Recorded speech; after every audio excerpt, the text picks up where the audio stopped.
We're going. Bam. Okay, there we go. Now we are live. I thought we were live. I was talking to y'all. We got to start over. But thank y'all for tuning in. We are going to get the series started today on temperament. Today we will be dealing with Prey Drive. We got solo bullies in the house. Thanks for joining in. He said, Daryl Thor, Mr. Thor wanted to say thanks for that story a while back on tucking the legs. I know exactly what you're talking about. The doggy self-defense session. Rick Libre from California. We got Derek in the house. What's up, man? Thanks for joining in. Said my favorite time, Dog Talk Tuesdays. Let's get it. We got Dom in the house. It's about that time exactly. Eric Maxwell, what's up, man? Thanks for joining in once again. Another person who's helpful in the comments with questions, because a lot of times I'm way behind before I get to them. Inzaratha in from Phoenix. Solo said exactly that 3-week fix. Casper, what's up, man? Thanks for joining in. This should be good. You know what I'm saying? I even took my shoes and socks off for this one, so it should be good. Donna Whitaker, what's up? Thanks for joining in. Shell said, blessings on blessings. That's what I'm talking about. Salute back to you. We got Rob Bernie. I need to turn on the air. Said, hurry up, Daryl. It's 5 past 1 in the morning. My bad, dude. We about to get it going. Let's see. We got Rubbles in the house. Rubbles Gaming said, what up? Been waiting for this. Definitely need to learn more about increasing prey drive. We're going to get into it. Without increasing dog aggression. We're gonna touch on all of that. What's up? Maurice is in the house saying what's up to everybody. Zachariah is in here. What's up, man? We got G-Line Kennel said what's up, what's up, what's up. Then we got James Galloway. Good evening from the Calculated Bullies. That's what I'm talking about. What's up? Back to you. Let's see. Devin. Yeah, it's been kind of hectic. Getting ready for this move. I can't wait for it to all be over with. But yeah, plotting and planning and figuring out what I've forgotten. And it's just, and we still got time, but hopefully we're moving at the end of this month. Zachariah coming out from Austin, Texas. There we go. I'll be a little closer to you soon. Miguel Sendeja said what's up to everybody. Fernando Osario's in the house from Jalisco, Mexico. That's what I'm talking about. Osario's Bullies. Let's see. Miguel said what's up, getting ready to learn. That's what I'm talking about. Shell say, Daryl, what's shaking, King? I just had my first XL litters. Congratulations. I was the one who started that whole you rap conversation. For sure. Inspirational Alpha said, been waiting on this one. We got Betsy Spirit Rider in here. Who else? John Mann said, excited to see everyone's take on temperament and drive. What's up, everyone? First time here tonight. Oh, for sure. Thanks for tuning in, man. We're going to get into it. Ashley Hernan, what's up? She's in the house. Dom said the live with Rob is a good live too. You know what? Yeah, you guys check that out every Monday at 4 p.m. Pacific Standard Time.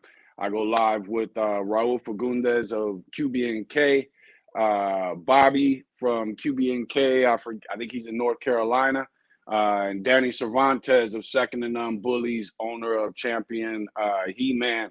And actually, I think Raul might be on his way to getting a champion title with 305. But definitely check us out. That's every Monday, 4 p.m. Pacific Standard Time. That is on Raul's YouTube QBNK page.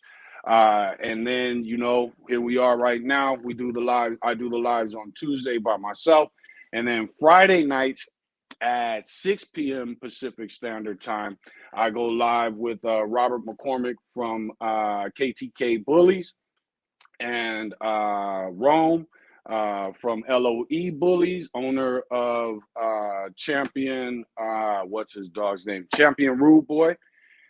So make sure you check that out. The Friday night one, we let anybody join on that wants to join on, up to 10 people. You get to show dogs, but understand Friday nights, we just having a good time talking our trash. It's all focused on dogs, but we having a good time. It's a little more relaxed, I would say. Ashley said we're froze. Are we? Should be good. Should be good. It's good on the computer, good on my phone. Oh, snap. Hold on. Let me get the Facebook going. Hold on. Why am I not seeing it? Give me a second. Why am I not seeing it? Let me go over here and see if I can find it. For some reason, it's not showing that I'm live. Hold on. Here we go. All right, so why is this one showing, but the other one is not? And everything is slow. All right, well, we're just not going to worry about it. Hold on. Let me see one more thing, and then we can go ahead and get started. Everything's moving slow. Let's see here. Nope, that's not it. That's not the live. Where's the live? Come on, Facebook. Where's the live at? Where you guys going? Okay, there we go. Here's the live. All right, so let me go ahead and share this out on Facebook. And let's get it going. Hold on. Give me a quick second to share this out because this didn't work like it was supposed to. And that didn't work. And boom. All right, we're going to get to going in just a second.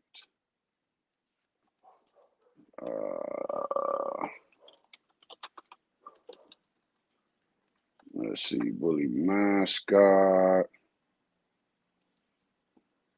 Where else are we going to go?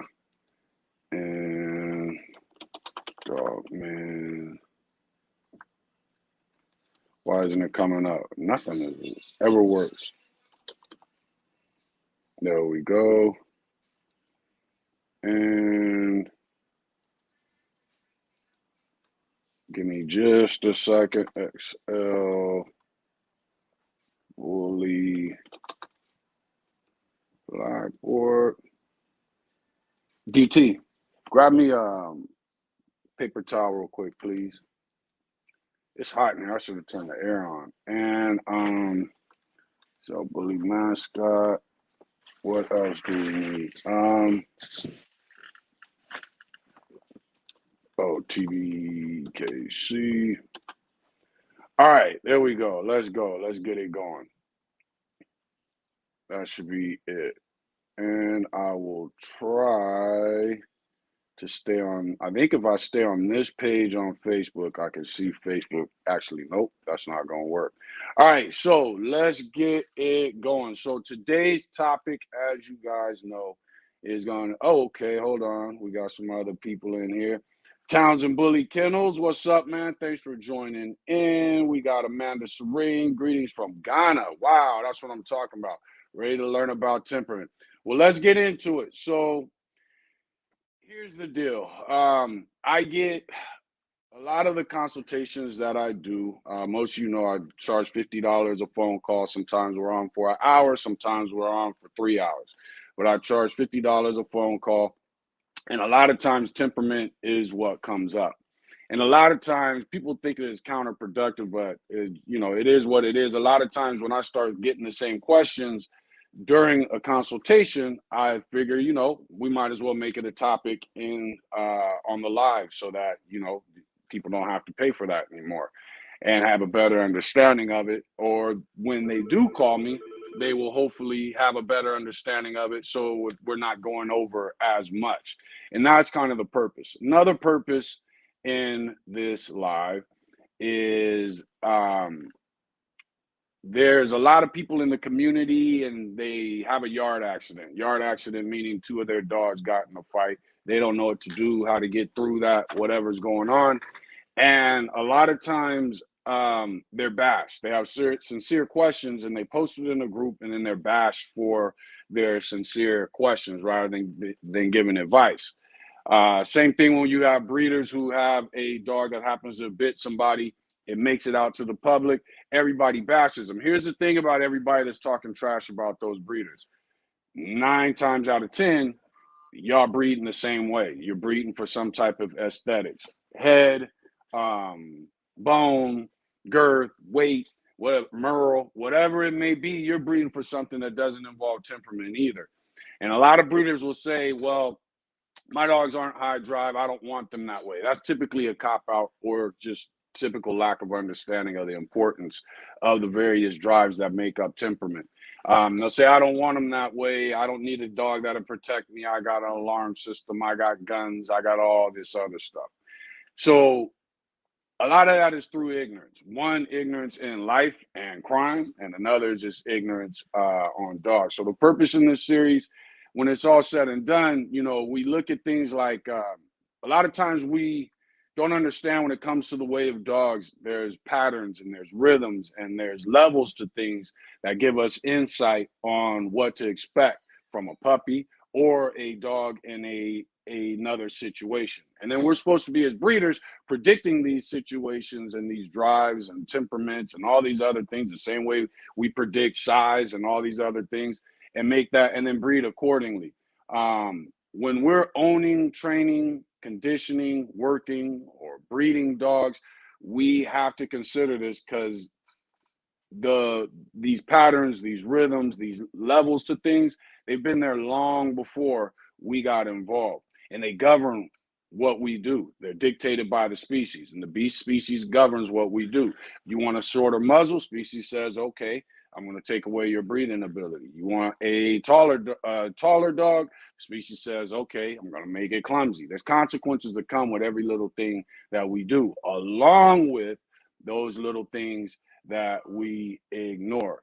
So again, species is what governs what we do, how we do it, the blessings we get when we stick to it, and the punishments, the consequences, and the repercussions that come when we don't stick to what the species expects. And when I speak on the species, what we're talking about is the general dog, somewhere between a dingo, a Labrador, a German Shepherd, Greyhound, somewhere in there is the average dog. And then when you deviate from that, that's when you start having issues. Well, if you don't balance those issues when creating that breed.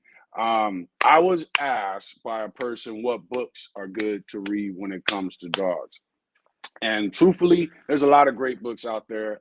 One of my favorite is Richard Stratton's book on pit bulls. He gives a lot of insight on that.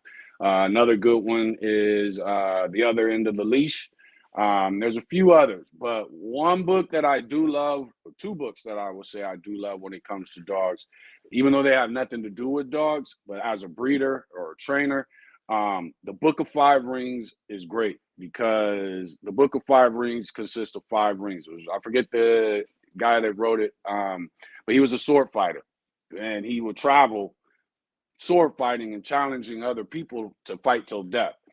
And through his learnings, he wrote the Book of Five Rings. One of the very first ring you learn about is Earth. There's five rings: Earth, Wind, Fire, Water, Nothingness. Nothingness is basic. When you conquered the and mastered the other four rings, it just becomes innate. You don't even have to think, and that's why he calls it nothingness. But the first ring in the Book of Five Rings is Earth, meaning that these are the things that you cannot change. This is just what it is. So when it comes to breeding dogs, we are locked in to genetics, chromosomes, four legs, a tail. These are just the things that come with dogs, and then we have to figure out how to manipulate them to make them work to our advantage.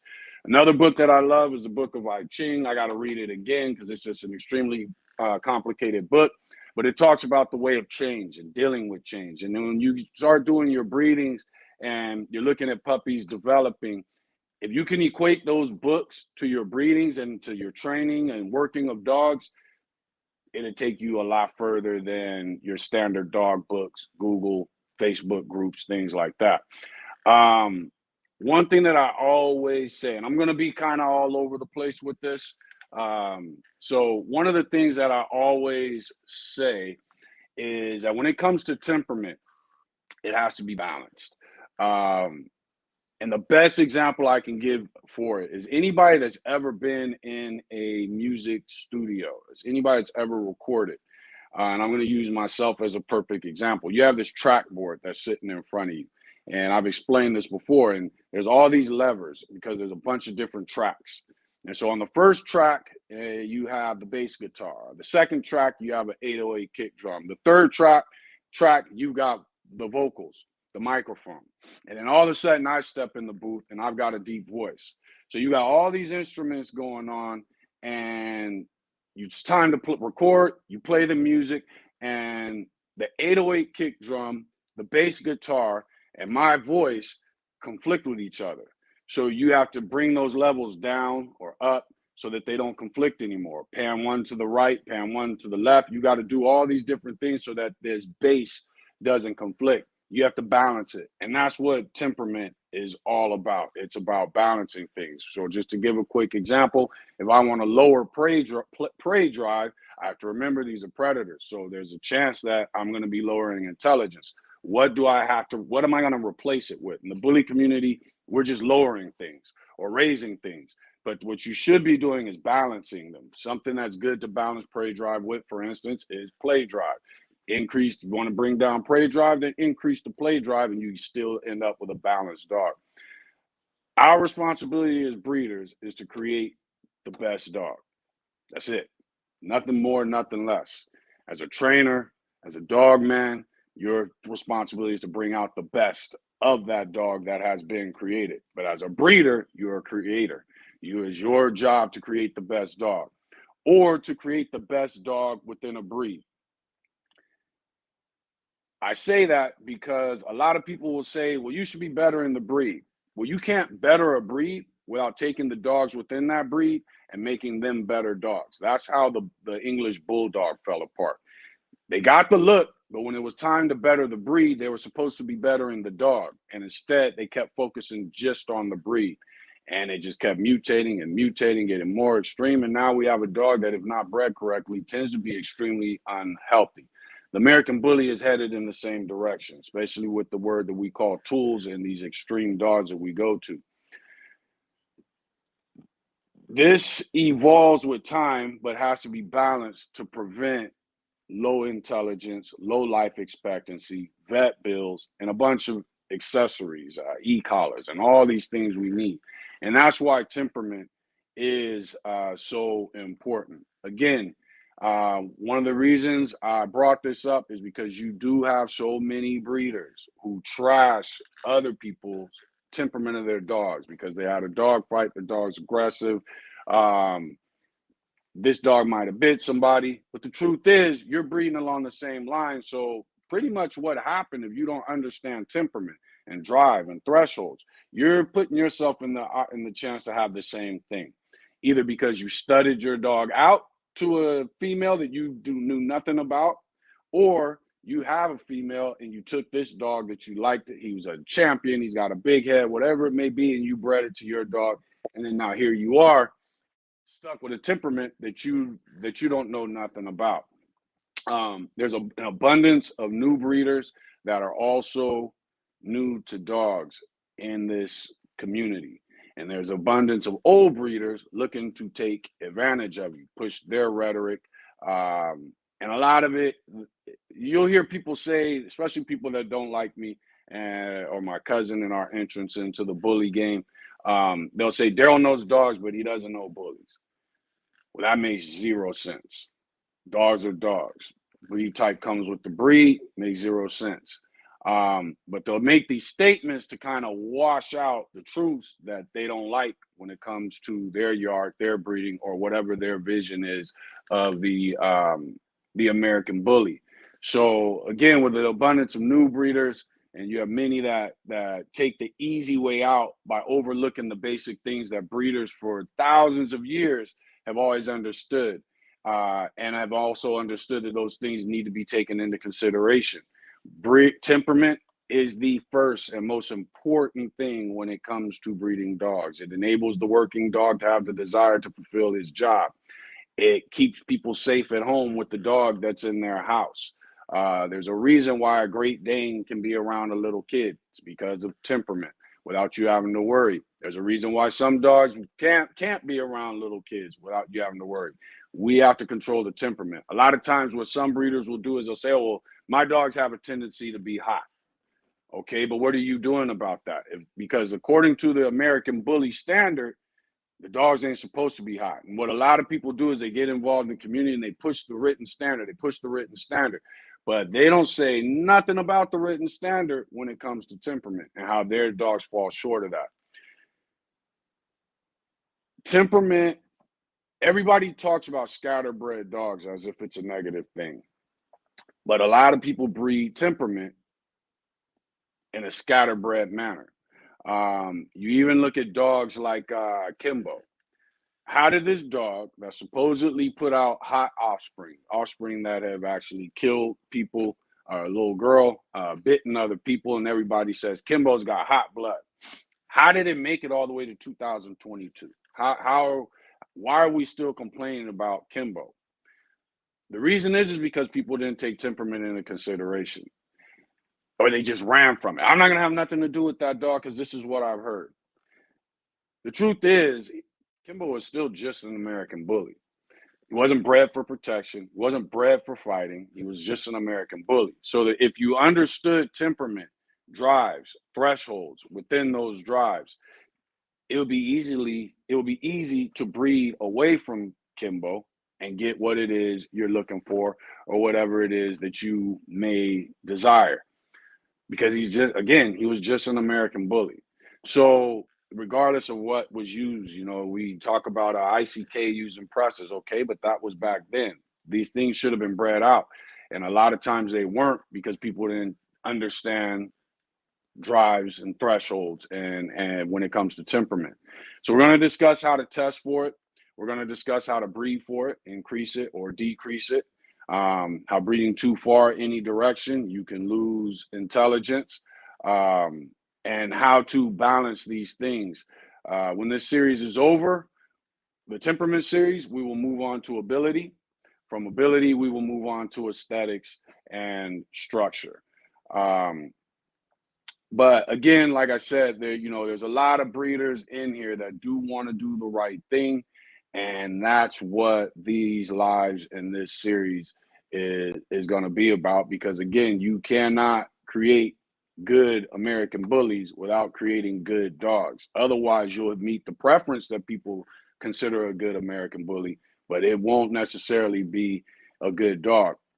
Another reason that we're doing this series is a lot of people don't have the luxury that we have. We got into this breed about 5 years ago. Took us about 2 to 3 years to do a breeding. We did another breeding. We haven't had a lot of litters. The average person that's been in this breed for 5 years has had 5 litters. And when I say they've had 5 litters, I mean 5. Either they're females giving pups or they've studded their males, but somehow they've been affiliated with at least 5 litters because everybody's jumping in to rush and make that money back. Hopefully this series takes that person with the same mentality, gives you a little more info and a little insight so that you can breed in the same rush that you're breeding, but at the same time, use some insight when it comes to controlling and manipulating temperament and drives. Our first focus was always temperament because the dogs were so all over the place when it came to looks. So that also means they're all over the place when it comes to their temperaments. Make sure you guys subscribe to the YouTube page. Also, make sure that you like and click like on it. If you're on Facebook, make sure to click like on it. Help those algorithms get going. But again, the series is going to help speed up the process for those that got into it and have started, but are looking to enhance or maintain certain traits, and those who need to get going but want to start as ethically and correctly as possible, regardless of the preferences we see on Facebook and different breeders and things like that. So first, we've got to understand which we've discussed before. When it comes to the temperament, aesthetics, ability, all come from the male and the female that you decided to breed together. We've discussed the chromosomes before and how they work. The female has 2 X chromosomes. The male has an X and a Y chromosome. We're going to rush through this because we've already talked about it. If you have any questions, make sure to put it in the comments. I'll try to get through it. But the X chromosome, so your female puppies have an X chromosome from mom and an X chromosome from dad. So there's basically this battle 50-50 over who's going to take control of each of those individual pups. When it comes to your male puppies, they get an X chromosome from the mom and they get a Y chromosome from the dad. And as it's been explained before, that Y chromosome has less genetic information from the dad due to that genetic information some of that genetic information has been replaced by just nature making that puppy a male. So that's something that you got to really think about when it comes to what it is that you're breeding for. So let's say we breed this male to this female and we've got 10 pups, and just to make numbers easier. And I end up with 5 females and 5 males. Now we know the female dictates how many puppies you have, and the male dictates whether you get males and females. So you get 5 females and you get 5 males. Of the 5 females, mom and dad give an X chromosome. So you got to figure that's equal. So let's say 2.5 females end up like mom, 2.5 females end up just like dad. Of the 5 males, we're looking at the X chromosome from the mom, the Y chromosome with less information from the dad. And now you're going to get the mom's going to take the majority because the dad's Y chromosome is dedicated to some of his genetics, but also to making him a male, testicles, testosterone, things like that. So we can say, for the sake of numbers, that 3 of those males are going to come out like mom, 2 of those males are going to be random between mom and dad. So possibly more likely to be more like mom. So if you do the math on those 10 puppies, that tells you that 5.5 of those dogs out of 10, forget male or female, 5.5 of those dogs out of 10 are going to be like mom. 2.5 of those dogs out of 10 are going to be like dad, and they'll probably be the females. 2 of those dogs are going to be random with a higher chance of being like mom. What does that mean if you have a litter of 10 puppies? That means 5.5 to 7 pups are going to be like mom, compared to dad, who 2.5 are guaranteed, kind of guaranteed, up to 4.5. So that means at most, mom's going to have 7 pups that are just like her. At most, dad is going to have 4.5 pups that are just like him. This is why we say that the female dominates the litter. This works all the same for temperament, works the same for ability and performance. It works the same way for aesthetics, structure, angulation, whatever you want to call it. Doesn't work that same way for color because colors are set up on a whole different genetic system. Now, it does work the same way when it comes to fur, not for color, but to the texture of the fur, the vibrance of the fur, the health of the coat. So when it comes to breeding for temperament, ability, and aesthetics, we have to be focused on traits and how they'll pass, plus who they'll pass from. You see pasterns, easty, westy, cowhawk, underbite, wrong ear sets, etc. as a breeder, because you're studying this breed. Your neighbor doesn't see that. They just see a dog. They don't see all those little things. They haven't learned how to look at the structure of a dog. Well, you've learned it because you've been on Facebook, you've been studying how the dogs are supposed to be. But here's the problem. When it comes to temperament, the average breeder breeding these dogs is no different than your neighbor who's looking at the dogs that you're breeding. The average breeder doesn't understand it. So they ignore it on Facebook and they just breed for aesthetics, or not just on Facebook, but in the bully breed. And they just breed for aesthetics, or they generalize it so they can feel comfortable with their lack of understanding or lack of desire to breed truly or thoroughly, and just breeding for aesthetics. They'll just say things like high drive, medium drive, good natured, laid back, lazy, loving. They'll use all these things, but they should be able to say to you, when you go to purchase a dog from a breeder, they should be able to say to you what drives and what thresholds it took within those drives to make it whatever description that breeder gave that dog. If they can't tell you that, then they're not breeding for temperament. so that it can be manipulated by either you, the purchaser, or them in their future breedings. And you have to judge temperament based off scenarios and situations. How do I think this dog will perform or act in these various scenarios in this type of household, this type of household? You shouldn't be breeding until you know what your vision is for the look of the dog, the temperament of the dog, and the ability of the dog. The perfect dog is based off, again, those various situations that you come up with. I can't take my vision and then try to put it on a Chihuahua. It doesn't have the aesthetics for that. I can't take a Great Dane and incorporate it to my vision because it doesn't have the aesthetics for that. As an XL American Bully breeder, I can mix a little bit of my vision from when I was dealing with Rottweilers, when I was dealing with American Bulldogs. I can take a little bit of that vision because there's a similarity there. Even training German Shepherds, there's still a similarity there when we get to the XL American Bully and it comes to the temperament and the personality. So you choose your breed and then you breed accordingly because you want to put your stamp on it. And that's something people forget. Everybody's saying breed to the standard, breed like this favorite breeder, breed like this. But here's the thing, this is a new breed. You should be focused. If you're not going to the show ring, you should be focused on breed type, which will get you close to the breed standard. The breed standard is actually making that basket in the hoop for when you enter into the show ring. But you should at least be breeding for breed type when it comes to the temperament and when it comes to the look of the dog. And this is a new breed. So if you're getting into it and you're a true breeder, you should be wanting to put your stamp on this breed so that when you die and this breed continues, your name rings bells as time goes on. This is your opportunity to do that when you get involved with a breed such as the American Bully, band dogs, American Bulldogs, especially the Johnson. I see them kind of going downhill. There's a few breeds out there that we as breeders can get involved in and really put our own stamp on it while still sticking with the breed type of the dog and the written standard of the dog.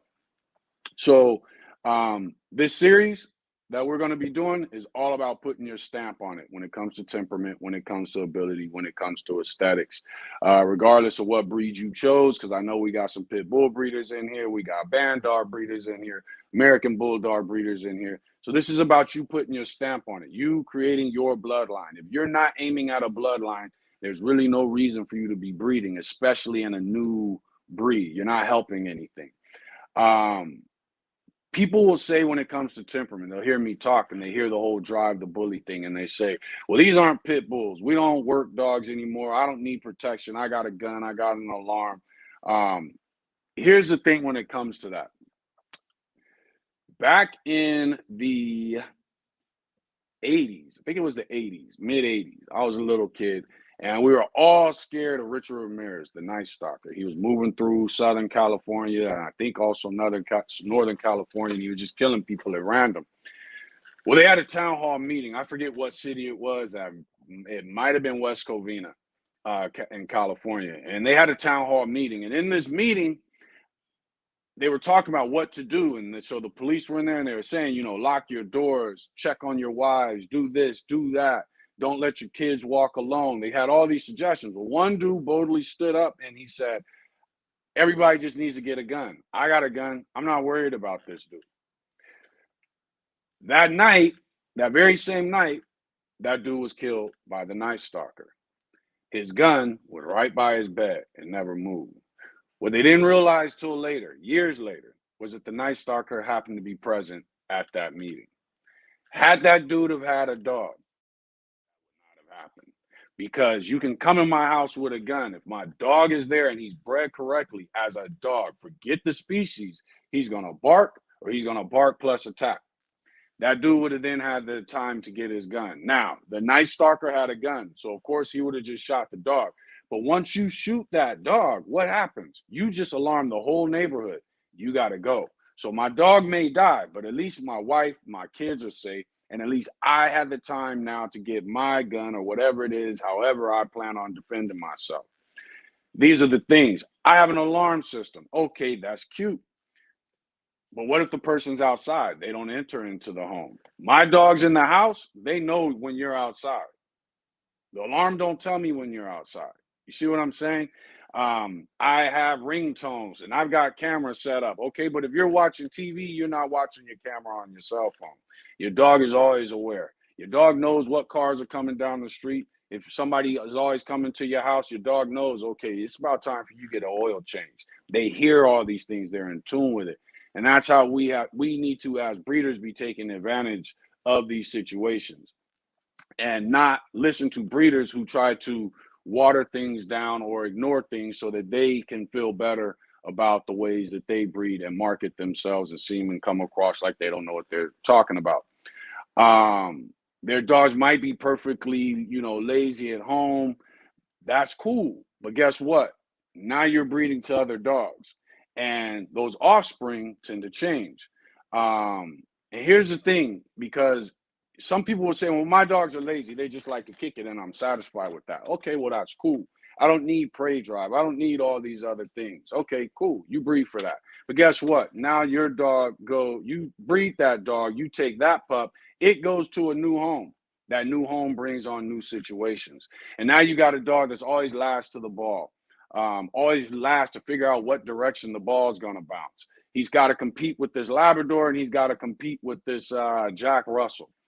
And this dog, Bully, who should be capable of competing with them for the ball, now all of a sudden it can't. Doesn't learn commands as fast. They don't learn what not to do as fast. They get pushed out the way when it comes to being, when it comes to, wanting attention. Nothing that they think on their own works out. So they stop thinking and they stop desiring. And they only become happy when things are given to them. Perfect example of why I say we need to pay attention to the temperaments that we breed within our dog. My Jack Russell ranged about 13 pounds, short-legged. I had a bull lurcher in the yard. I had a catch dog, Floyd, in the yard, and I had a razor's edge female, Sasha, in the yard. When I throw that ball, that Jack Russell would get it an average of 1 out of 10 times, but she went for it just as hard every single time. If you're not breeding for drives correctly, then what you do is you get a dog that ends up being discouraged. And people will come up with scenarios. Well, I don't need that scenario. I don't have to worry about that. I'll play by myself. The more excuses you have to make to ignore temperament in your breeding process, the more it means you shouldn't be breeding. And you definitely should not be breeding and taking pups and selling them to innocent people who are buying pups from you. Because the average breeder today is, when they start to talk about they don't want prey drive, that's what they end up doing is they breed a dog that ends up having less desire, dogs that end up quitting. And nobody really wants that. You know what I'm saying? So one of the things I remember talking to this old head a while ago. He was always drunk. And we were talking about the English Bulldog. And he bred American Bulldog. He bred the Scott line. We're talking about an English Bulldog. But he used to say just crazy things. You had to kind of think about them later. So I don't remember exactly how he said it. But what he basically said, the problem with the English Bulldog is that when it goes around other dogs, it can't prove to the Labrador or the German Shepherd or the Pit Bull that he's not a piglet. And I was like, that doesn't even make sense. He was like, he can't. He's like, he's got no ID. There's nothing he can do. He said, the English Bulldog, all the dogs are walking up to each other. They extend themselves to sniff and smell. Brain starts working. They posture. They do all these things. The English Bulldog just kind of walks up. He doesn't even use his nose to sniff. And the Bulldog can't prove to the Labrador and these other dogs that he's not a piglet because he moves like them. He acts like them. In their minds, are you even a dog other than that smell we get that's coming from you? That sounds like a dog. But how does he prove to these other dogs that he's not a piglet? And he said, and that's the problem with the English Bulldog. When it's bred correctly, you'll notice there's a little more intelligence. They start to extend their head out and sniff as they approach dogs and do things, sniff the ground, do things like that. So that is why temperament plays such a part in it. When it comes to the XL American Bully and the breed standard, it says a zest for life, along with an exuberant willingness to please. and bond with family. Their demeanor is supposed to be gentle, great with kids, extremely friendly with strangers, other dogs, and other animals. Human or dog aggression, extreme shyness or viciousness is very uncharacteristic of the American bully and is highly undesirable. Okay, nothing in there says low prey drive, low play drive, low protection drive, low defense drive. Nothing in there says, it doesn't say anything about those things. And you can have those drives and still maintain everything that was described in there. Matter of fact, a zest for life. If I want a zest for life and it's a dog, a predator, how do I get that? Got to have some prey drives, got to have some play drive, an exuberant willingness to please and bond with their family. That's pack drive. That's purpose drive. You see what I'm saying? So all these, but the average breeder ignores all these things as long as that dog it has the structure that the breed standard requires. Today's topic is prey drive. When it comes to prey drive is an innate desire to be attracted to and go after prey. It is the basis of predator survival and dogs as predators. Dogs are predators, whether we want to call them that or not. I've had people on Facebook tell me my dog's not a predator. Okay. Here's the thing about being a predator and being prey drive. Predators tend to be smarter than their prey. Prey just tends to be faster, but predators tend to be smarter. Rarely do we find animals that we thought were extinct and we find out they weren't and they're a prey animal. 9 times out of 10, when we find an animal that is extinct and we find out that it's not extinct, it tends to be a predator, something that will at least eat insects. So what that lets us know is the process of being a predator comes with a certain amount of intelligence. Predator is dictated by prey drive. So if we're lowering prey drive because we don't understand drives, we are lowering the intelligence of the dog. We have no choice but to lower the intelligence of the dog. When it comes to prey drive, there are 6 stages. And each of those stages has their own threshold based off the temperament and ability of the dog and also the breed of the dog, the nerve of the dog, that ability to stand strong no matter what. And so of those 6 stages, I'm putting up 5 fingers. Of those 6 stages, the first starts with hunt, which is basically arousal. This is typically generated through sound or smell. The next stage is chase. This tends to be sight and pursuit. The next stage is catch, to grab and hold. So as of right now, so far, we're just talking about what? A game of fetch. You know what I'm saying? The next stage after catch is to kill. These tend to be your terriers.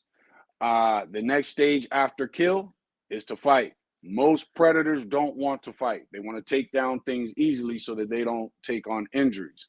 The prey drive that reaches to a level of fight drive is a dog that's willing to take on things that are equal on its size and can cause damage.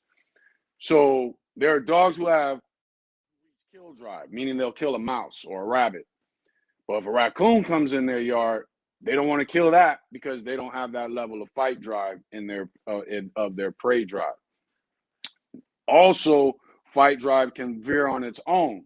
You have dogs like Grand Champion Virgil was a game pit. He got along with other dogs. He got along with cats. When he was in the pit, in the box, he turned on. But other than outside of that, there's videos of him walking around and meeting dogs for the first time, and there's no issue. You know what I mean?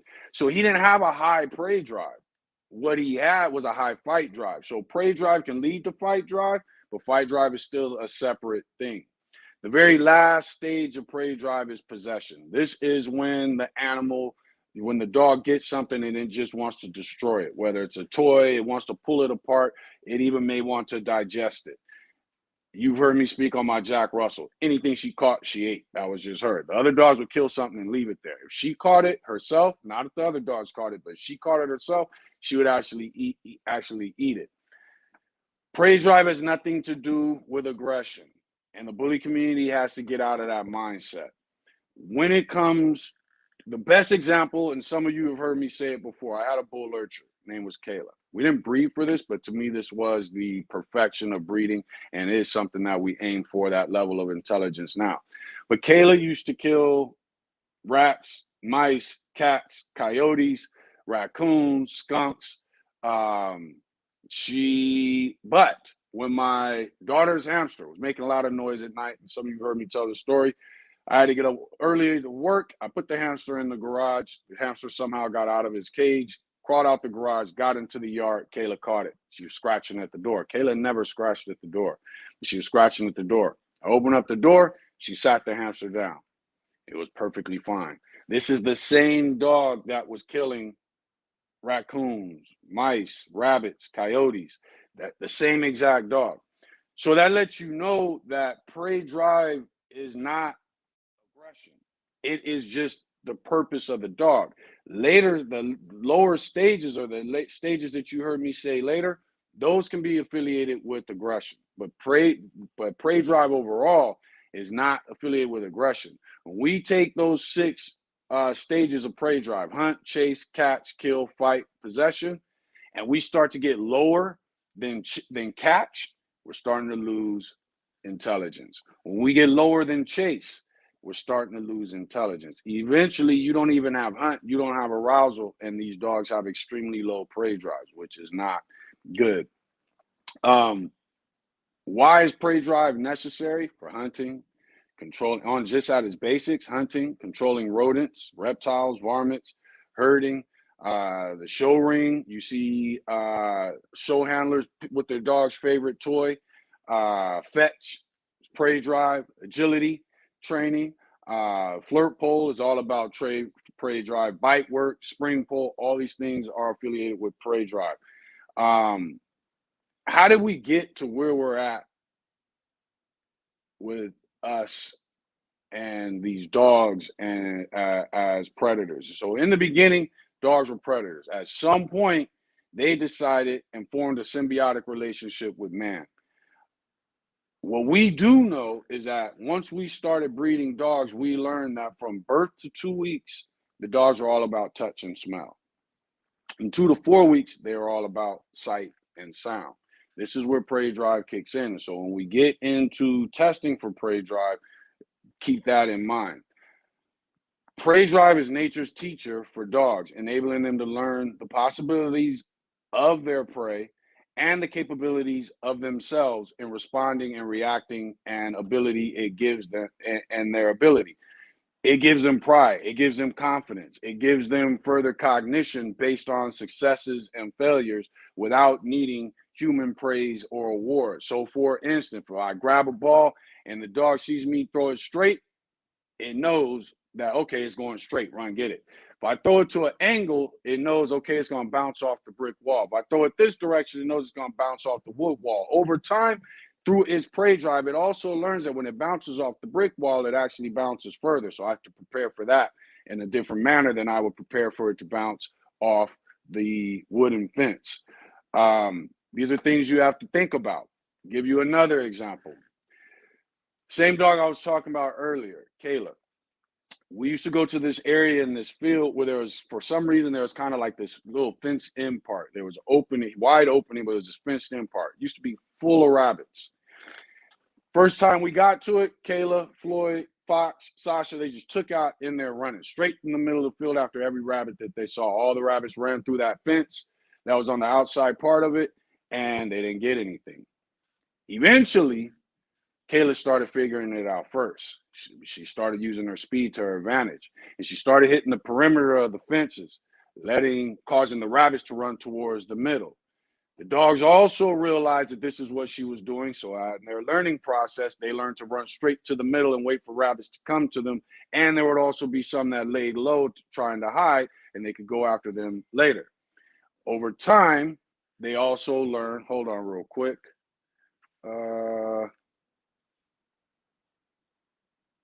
let's see here. Okay.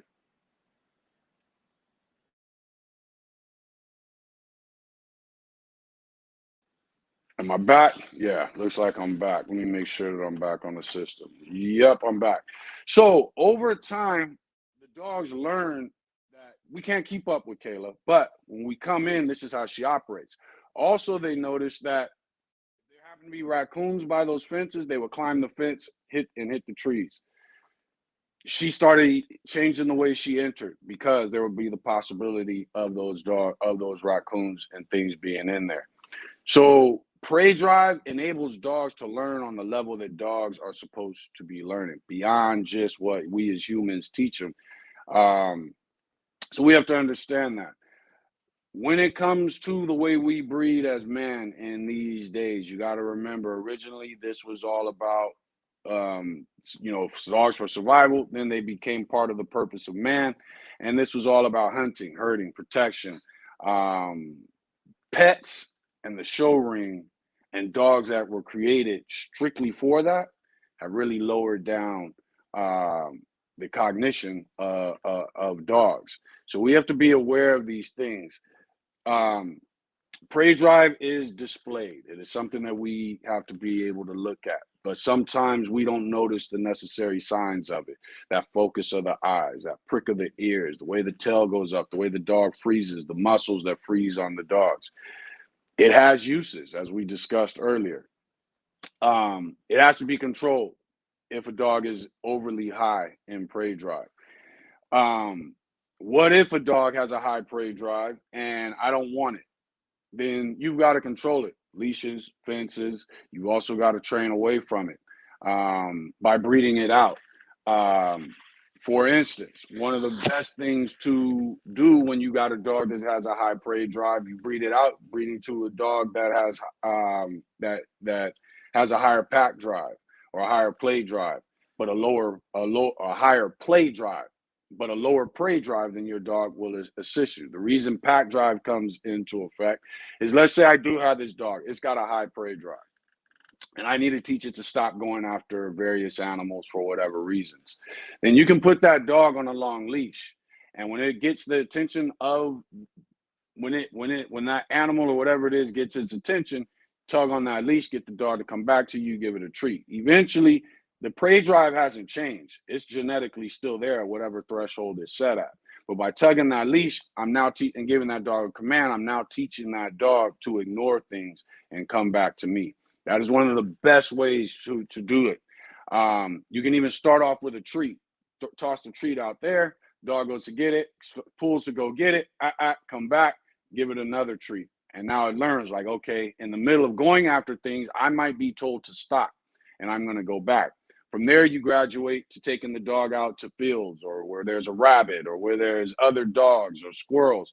And when they have its attention, you tug on that leash, get the dog to come back to you so that you are back in control of that dog. What if the dog has a lower prey drive and you want to develop it? Best thing to use, again, is food. Toss a treat there and race the dog to that treat. If you can get to it, toss another. And if you can get to it before he does, take that treat, take that treat, and then toss it somewhere else and then let him get it. Then you go 3 times. Then you go 4 times.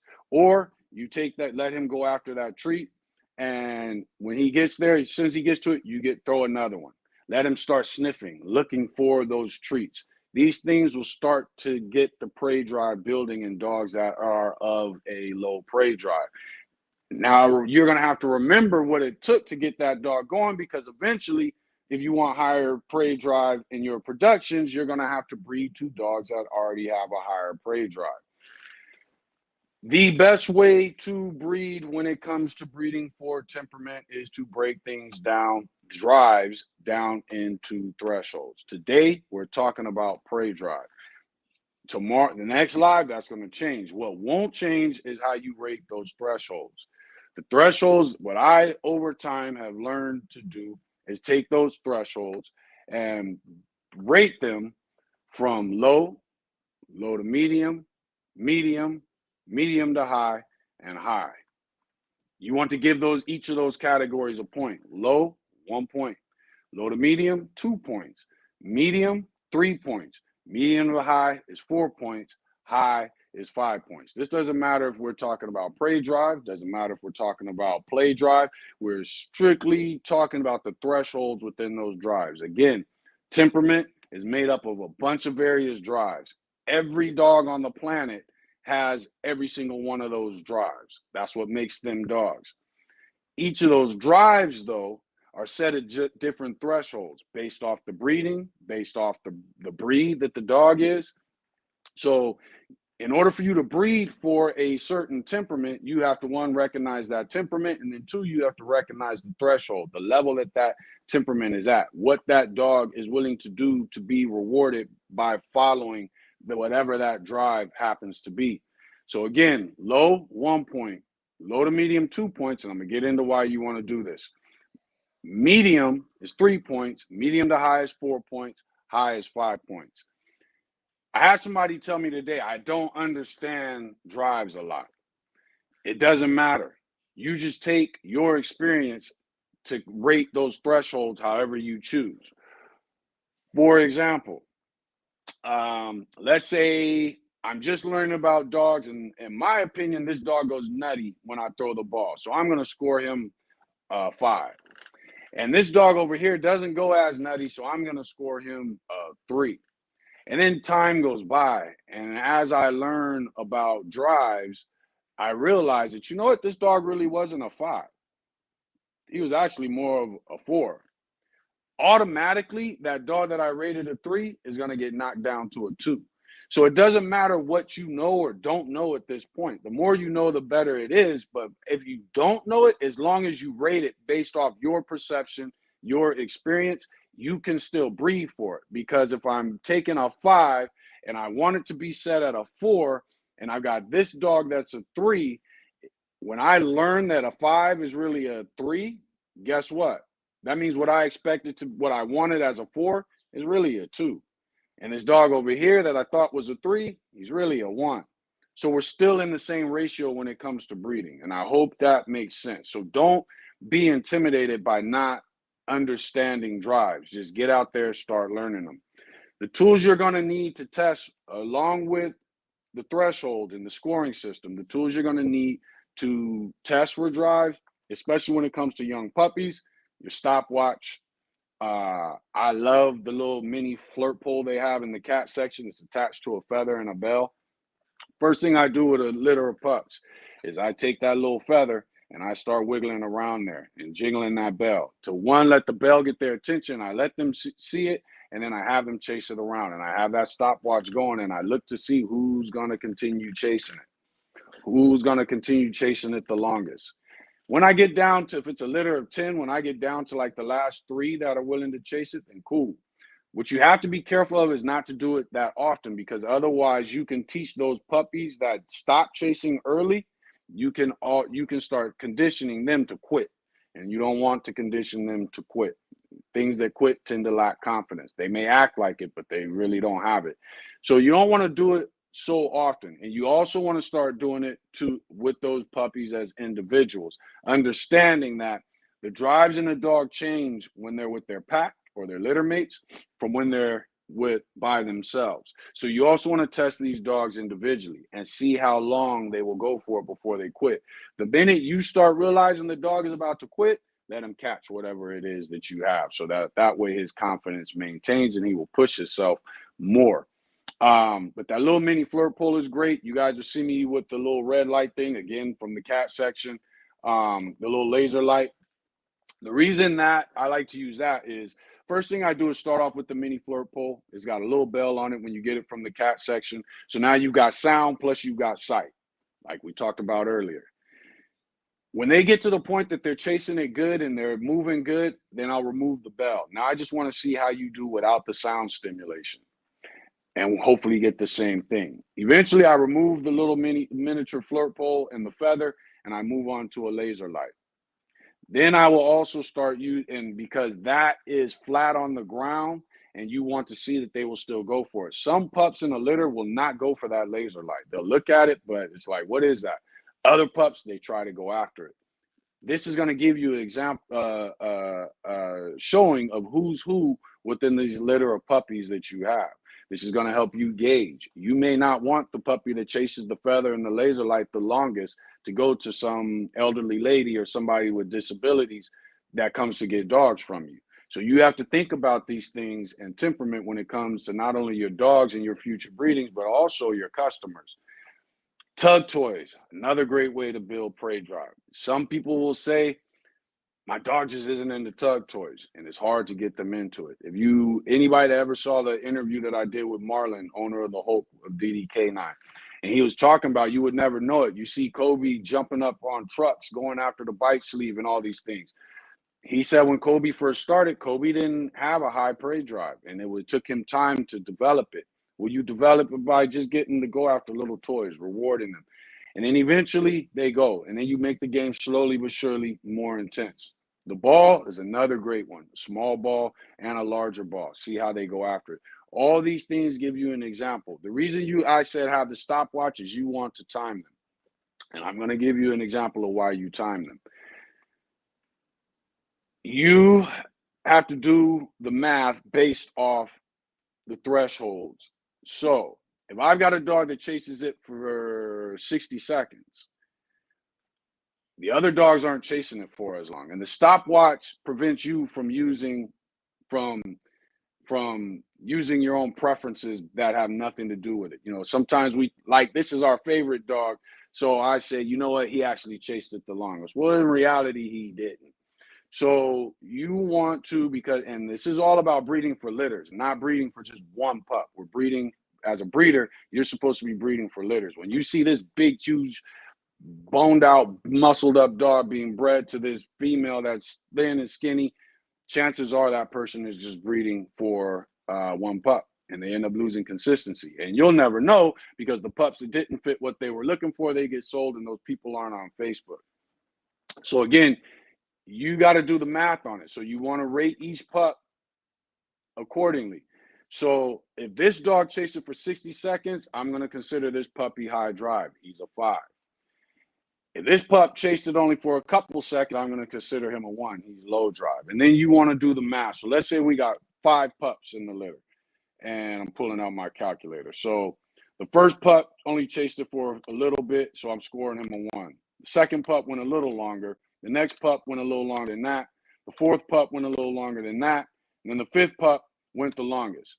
So I'm at a total of 15 on my calculator when you use the rating, the point system for low to medium, medium to high, and high within thresholds. There's 5 pups in this litter. So divided by 5, 15 by 5, and I can't believe I used my calculator to do that. But anyway, 15 divided by 5 is 3. That means as a litter, regardless of this pup being a 5 and what I consider a high drive, as a litter, my pups are what? What threshold was considered 3 points? Medium. So if I want to breed to lower it or breed to raise that prey drive, then I have to take that into consideration. When I breed these 2 dogs, the overall average is a 3. If I take that dog that's a 5 and I breed him, chances are he's not going to throw the genetics of a 5. He's going to throw the genetics closer to a 3 or maybe a 4.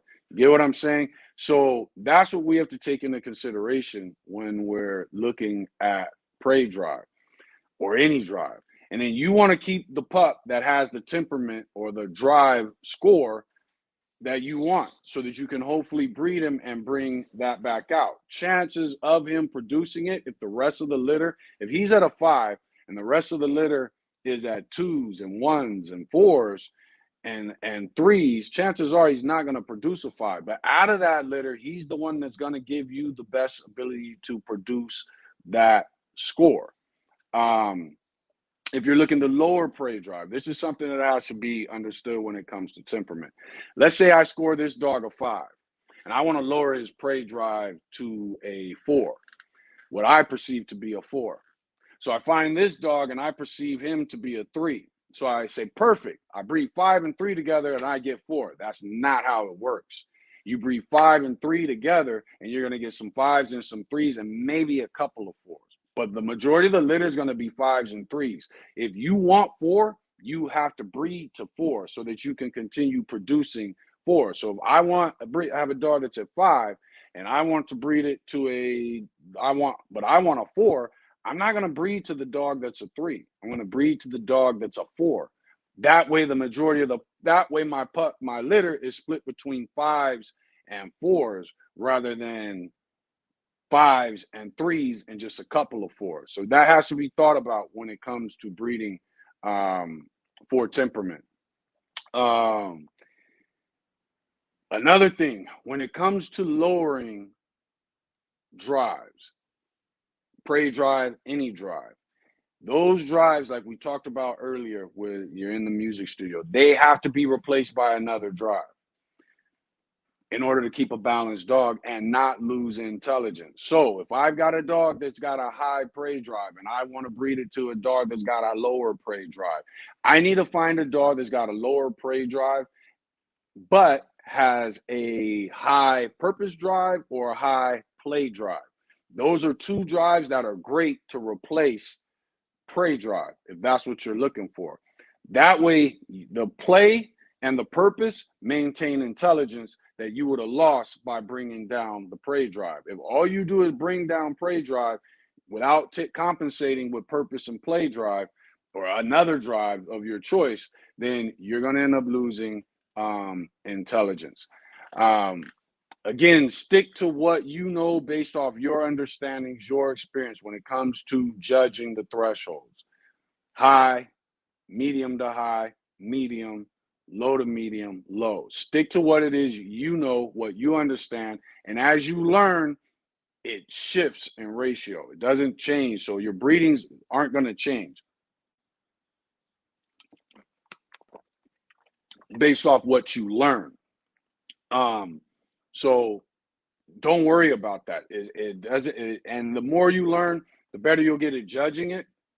But at the same time, like I said, if it's a 5 to me today, but then I learn it's a 3 and I want to bring it down one notch, and I'm just taking 5 to 4 based off my lack of understanding. I'm breeding it if I want it to, and if I want it to come down, then I'm gonna breed the 3 to a, and I find out later that what I thought was a 5, now I consider it to be a 3.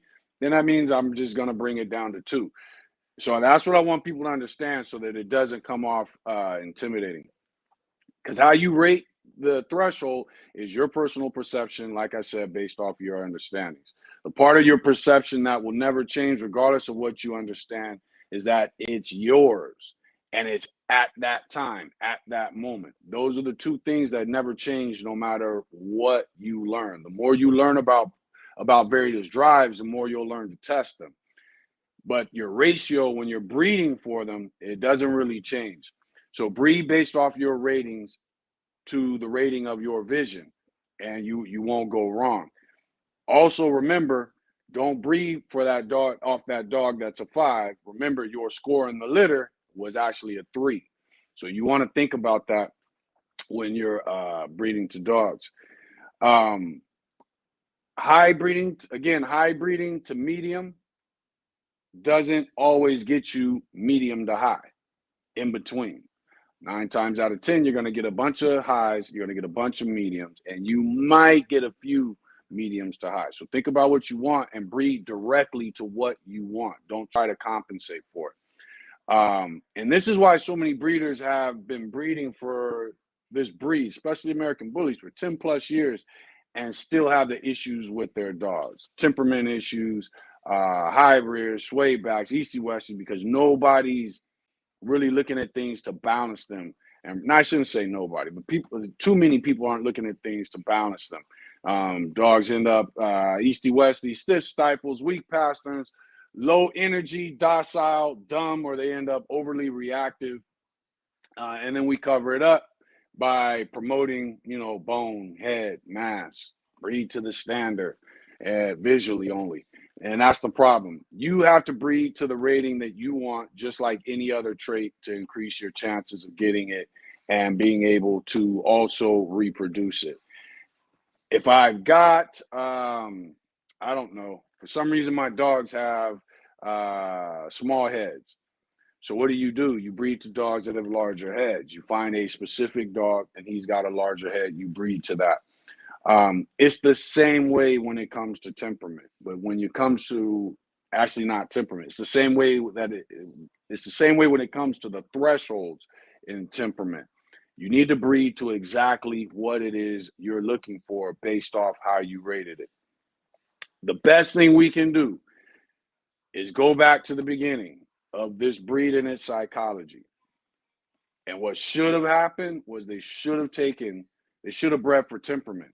They should have taken this dog, this Rottweiler, this Cane Corso, this American Bulldog, this Pit Bull, this Amstaff, and they should have taken the ones that had similar temperament, had the structure that they were looking for, and then bred those dogs together. But instead, there was too much breeding going on for just one feature in these dogs. So I'm going to jump into the comments. Hopefully that made sense to you guys, because I know I kind of rushed through it. And then we'll also be moving on to a whole nother drive next week. So I'm hoping that made sense to you guys. But the main thing to remember is that temperament is broken down into drives. Drives are broken down into thresholds. Today, we talked about the prey drive. In order to break down those thresholds, the easiest way to do it and to keep yourself honest is to break them into 5 different stages or categories. Low is 1 point. Low to medium is 2 points. Medium is 3 points. Medium to high is 4 points. And high is 5 points. And then when you take those pups and you rate them, you take 10 pups in your litter and you rate them from low to high, and then equate those points. Add up all those points, divide it by the amount of pups in that litter, and that's going to let you know the average temperament or the average threshold for that drive that you produce. Does a pup at 6 to 8 weeks old give you an idea of what his temperament will be at 3 to 4 years old? Yes. Do things change? Yes, because situations change, the environment changes, but the genetics of that pup is showing you right then and there at 6 to 8 weeks old.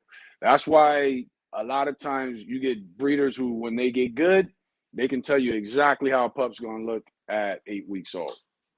That's their mark. They know, okay, some of them can tell you at 6 weeks old. I know it's going to have good angulation. I know it's going to have a big head, compact, or whatever it is they're looking for. They can tell you whether you're going to get it at 6 to 8 weeks old. It's no different than temperament when it comes to temperament. The only thing that changes from there is environment, things that the dog participates in. But as far as the genetics, now the pups will go through stages where they grow away from this way that they looked at 8 weeks old and the way they're gonna look at 2 years old. But they start to make their way. Well, that's what we call the lanky stage. But they start to make their way back to it, and so that's what has to be thought about. So yes, you can judge the temperament of pups at an early age. You can test them with using the tools that I stated at an early age. And then again, prey drive is all about how long they go for. When we get into the other drives, we'll be talking about different tools. And again, I know I rushed through that, but hopefully you guys kind of get an idea of what I'm talking about. Let's check out the comments. Hardcut Bully said, "What's up?" Dom said, "Rome cool too. He got a bucket for everything." Oh, Rome's super cool. I got a lot of love for that dude. Jose said, "Saying what's up from Seattle." Ashley's in here. Oh, she said, "Good now," because I was messed up. Kyle Holland said, "What's up, bro? Just so you know, Waterjet has it going. Should be really soon, and I'm ready to see what it's gonna look like." For sure, I'm excited about that too. For those of you that don't know, Kyle Holland has the ability to make whatever your bully logo is or your kennel logo is out of metal.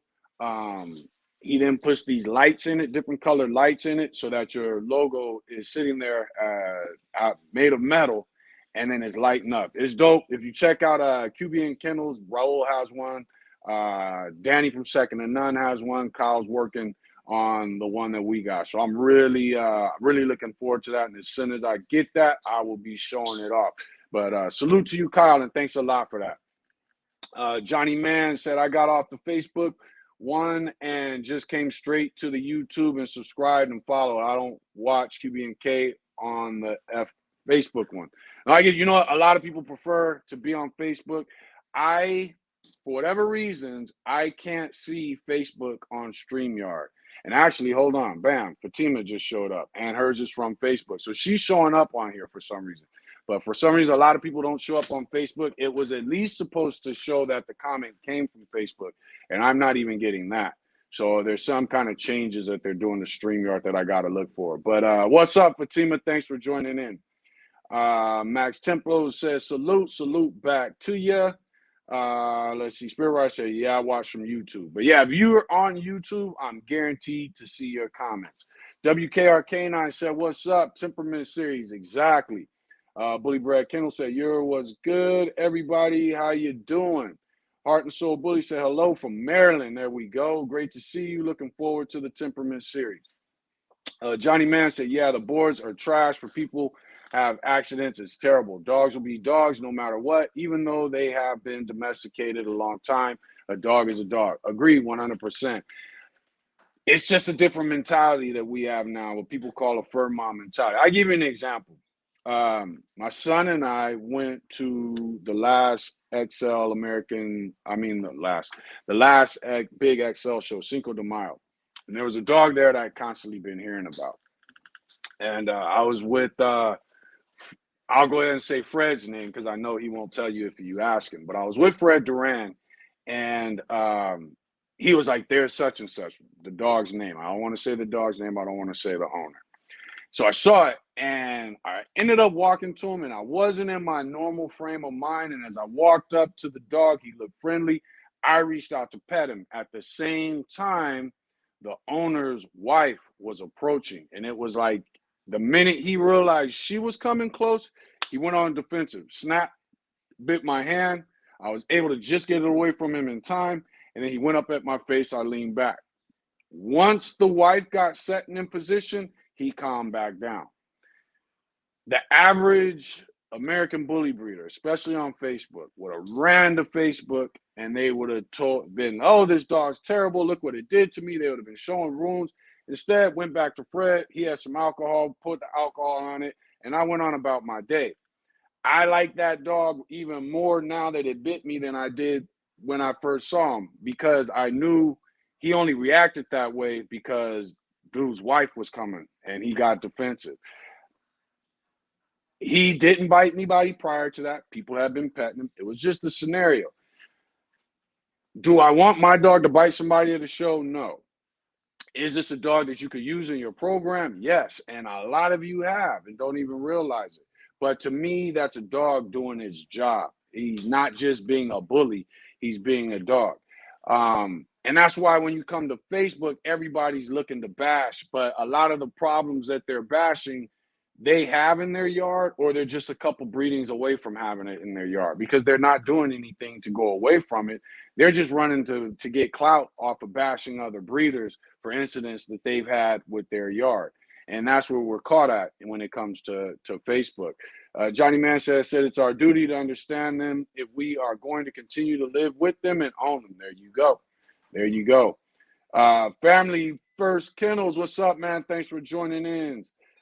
James Galloway said, I like the book, Dogs of Velvet and Steel. I've heard about that book and I haven't read it, but I have heard that it's a very good book. I know a few people that have read it, and I'm glad you said that, because otherwise I would have forgot about it. So I need to get that. Inzarata said, that is good illustrative explanation. I like that makes sense about drives. Thank you. I hope that it did make sense. And you guys feel free to ask questions about anything, because I know I kind of rushed over it. James Galloway said, being in the vet field, I read a lot of anatomy books and how muscle, tendons, and bones work in harmony to move animals. And when you disturb that balance, you create an animal who can no longer max out. Exactly. You also create an animal that loses the desire to it. And like they say, mind follows body, body follows mind. So if you're doing this with temperament, and you're limiting the dogs based off temperament because you just don't want to deal with anything, you want to breed, and you don't want to learn anything, you just want to bring down all the drives, then you end up having the same problems. that you would have physically with the same, if you bred with the same attitude. Spirit Rider said, okay, what do you do when both prey and play are high besides have a good stop command? Okay, so if we're talking about breeding, you got a dog that's got a high prey drive, it's got a high play drive. What you need to do then is breed that dog to a dog that's got a high purpose drive. You'll find those dogs in the protection world. If you don't know, what you can do is, let's say you got a person, they've got a litter of puppies. Purpose drive is probably going to be the next one, but we'll go ahead and get into it. Let's say you got somebody, they've got a litter of puppies, and this puppy is your favorite puppy. So you grab him, you separate him. That little flirt pole that you got from the kitty section at PetSmart, you bring that with you when you go pick your puppy. Bring some form of toy that puppies will like, bring a treat, and then also bring whatever toy that owner or that breeder, those puppies has for those puppies. Each of those 4 objects that you have has a different purpose. See how well that pup switches from one to the other. So bam, I got you chasing the little flirt pole. I'm going to switch that up, and now I'm going to bring out this rag doll. Now you're going after the rag doll. I'm going to take that, put that behind my back. Now I'm going to give you a treat. You enjoyed the treat? Okay, cool. Now I'm going to take that and I'm going to give you a ball. Or see how quickly that dog switches from one thing to the next. And that will give you an idea of the purpose drive within that dog. Now, purpose drive is better tested for in older dogs, but you will get somewhat of an idea of that puppy. Now, what you want to do is take that puppy, because he's got a good purpose drive. He was able to switch from one thing to the next without hesitation, just because you engaged him with it. You gave him that purpose. And the last purpose is, now I want you to be calm, sit, and pet you, see how the puppy does. More than likely, he will breed. If you're looking to lower prey drive, more than likely, as long as this puppy comes from parents that have a lower prey drive and a lower play drive than the dog that you want to bring it down in, then that's going to be a perfect puppy to breed to your dog, and he will replace that prey and play drive that you're bringing down. He will replace that with purpose drive. Pack drive is another one. That puppy that loves to be around the pack, loves to be around the litter, he's another puppy that will be good for you to use to bring and so let's say you've got this dog has got a prey drive and a play drive, and you consider both of them high, as you guys can see Spirit Rider says. So that's a 5. You consider both of them high. That's an automatic 5 on the point system of thresholds. But you need to go find parents that have a lower prey drive and a lower prey drive. So you finally find those parents, and those dogs, they're being bred together. And then they create a litter. And in that litter, you notice there's a pup that loves to be around the other pups. He's not as much of an individual. That pup tends to have a stronger pack drive. Not necessarily that he's insecure. He just likes to be amongst the funk. So that puppy, chances are is going, and since his parents had a lower prey and play drive, he's got a high pack drive. When you breed, that puppy grows up and you breed it, you're replacing that play and prey drive with pack drive. And that's how you want to balance these things out. So that desire to play and to play and prey on things is, though it may though this the productions that you have from,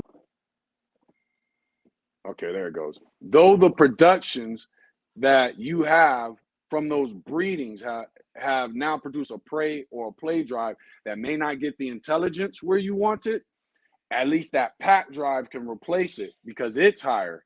And then you can build that intelligence by taking the dog out, doing more things with it because it's got a stronger pack drive. Just building that pack drive to help it. Hopefully that made sense. I'm new, we're learning. What's up, man? Thanks for joining in. James said his abilities in a natural setting, the canines would correct the flaws built into them. But people keep interfering by adding shit that has nothing to do with bettering the breed. Exactly. Exactly.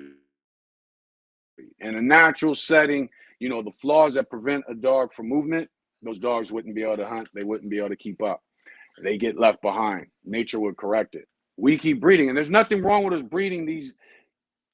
Let's face it, the American XL American bull, the pit bull will never survive in the wild. It's going to try to fight a lion. It's going to get killed. That's a wrap for him. So all of these dogs have traits that would not enable them to survive in the wild. The thing is, we have to balance them. The dog is and always will be a purpose-driven companion species. That is why the word companion makes no sense when it comes to calling this is a companion breed, because the entire species is a companion breeds, and it's purpose-driven. We have spent too many years, thousands of years, breeding for hunting, protection, and hunting, guarding, and herding. We're not going to be able to breed it out. It's going to be there. We're now just, we, as of the last, what, 200 years, have started breeding dogs for show and for pets. So that 200 years is a drop in the bucket when you remember that we've been breeding dogs for over 20,000 years. So every dog, everywhere, is a purpose-driven companion species. So what we have to do is, as we create breeds and get involved with breeds, is balance that so that we don't lose health, so that we don't lose intelligence, and so that we don't lose life expectancy. Hartman Soul Bully said that's like saying I know cats, but I don't know Himalayan cats. Exactly, but that's what used to be the rhetoric that was pushed about me, was that he knows dogs, but he don't know bullies. Okay, cool, great. But meanwhile, your champions and your grand champions are still extremely flawed up. And, you know, we do see some getting better now. Everybody knows Dooley's one of my favorite. I think he's just like perfection. But, you know, that's why we're at where we're at with this breed, because of people that know bullies but don't know dogs. James Galloway said, Daryl, most of these breeders don't understand the basics of absolutely nothing. They just regurgitating what they heard or what someone told them without their own research. Exactly. And when it comes to that, Google is a great source, but here's the problem with Google and the internet. It gives the ability for too many people to have input. So, like today, we were talking about in one of the posts about pyrometria in dogs, and it's all over the place. Vets are saying that it's genetic and hereditary. Some vets are saying that it's not. You go on Google in some places, because after we got off of that discussion, I decided, okay, you know what, let me look it up. What does Google say? Google's kind of all over the place with it. If you take anything that you know for a fact you know and that you love, and you Google it, you will find so much misinformation about it that it's ridiculous. When you get over 20, 30 years old, um, look at the things that you knew and understood when you were 15, and you still know and understand them. And Google those things, and you will find out how much misinformation is on Google. They want a dumb dog. Hell, I've seen people with smart dogs who outthink them on a daily. And due to their low mental status, the human, they ruin that smart dog. That's very true. And even getting into that, I, in training, have dealt with a few American bullies, and there's a difference. That was one of the things we were extremely nervous about with getting into American bullies. But there's a difference. They many of them do not learn as fast as the Labrador, the German Shepherd, but yet the Rottweiler does. You know what I'm saying? So it's like, but we've just done so much breeding for no purpose and for low expectations, other than this look, that we've lost a lot, and we do need to get it back, because we are a community that is not taken seriously by the rest of the dog world. Kevin said, thanks for the info. No problem, man. Thanks for tuning in. Devin B said, facts. I had an argument on YouTube about a breeder breeding unhealthy micros and can't sell them, so he does puppy. Wow. I don't have a problem with raffles, but if they're done just to get rid of dogs, that does become an issue. But that's wild. Townsend Bully Kennel said, doesn't the tightness of the blood also contribute to the likelihood of the pups taking after a parent? Yes. So, for instance, how we were talking earlier, the father gives less genetic information to the males. He gives equal genetic information to his daughters, but he gives less genetic information to the males. If that father is tightly bred, that increases his opportunity of passing on his traits to the females and even to the males. When it comes to dogs that are scatterbred, meaning they're unrelated, and especially within the last 3 to 4 generations, then then you don't have that much of an issue. But yes, the opportunity for that male to produce his look does increase if he is line bred or inbred. What's up, Basin? Thanks for joining in. James Galloway said they also mislabel high drive for aggression. Exactly. And vice versa. You don't know how many times as dog trainer and in the vet field, I have heard someone tell me that dogs are aggressive and I take the leash. Exactly. Or you get the vice versa. A dog is aggressive, but it has no prey drive. So why are we relating the two? They're totally separate things. And that's why I broke it down earlier in the stages of prey drive, starting with hunt and ending with possession, or even digestion. James got and get that dog to do everything I need or wanted to do. Exactly. That's the thing. Joshua Silva. Ooh, that's a nice one too. Good looking presser. Let's see here. Johnny Mann said, I feel it's the duty of the owner to identify those different drives and what it takes to get them there and get them back down from there. It is a responsibility of the owner, but also it is more the responsibility of the breeder. We all we all heard when you get into dog breeding, you hear form follows function. But that's just the bare minimum. Truth is, form follows function, function follows purpose, purpose follows the breeder. So it's the breeder that is supposed to be in tune with the ability of the dog, the temperament of the dog, which is broken down into drives and different drives, various drives, and then different thresholds within each of those drives. And then also the conformation, the structure, or the aesthetics of the dog, whatever you want to call it. It all starts with the breeder because we're the ones that are putting the dogs together. Somebody's coming to us to get what their expectation is. And if I don't have that expectation, I, as a breeder, should be able to tell that person, I don't have that. Or I should also, bullies is the first time I've dealt with breeds, and it's about people coming and picking the breed. Typically, what I'm more used to is saying, this pup would be good for you, this pup would be good for you, this pup would be good for you, because I've been dealing with these dogs, pressuring these puppies, pressuring them, testing them. That's the background I come from. Now we're trying to reach and also because there was already some consistency. So for instance, if I'm breeding Rottweilers, the person who comes to me for Rottweilers has a certain expectation for Rottweilers.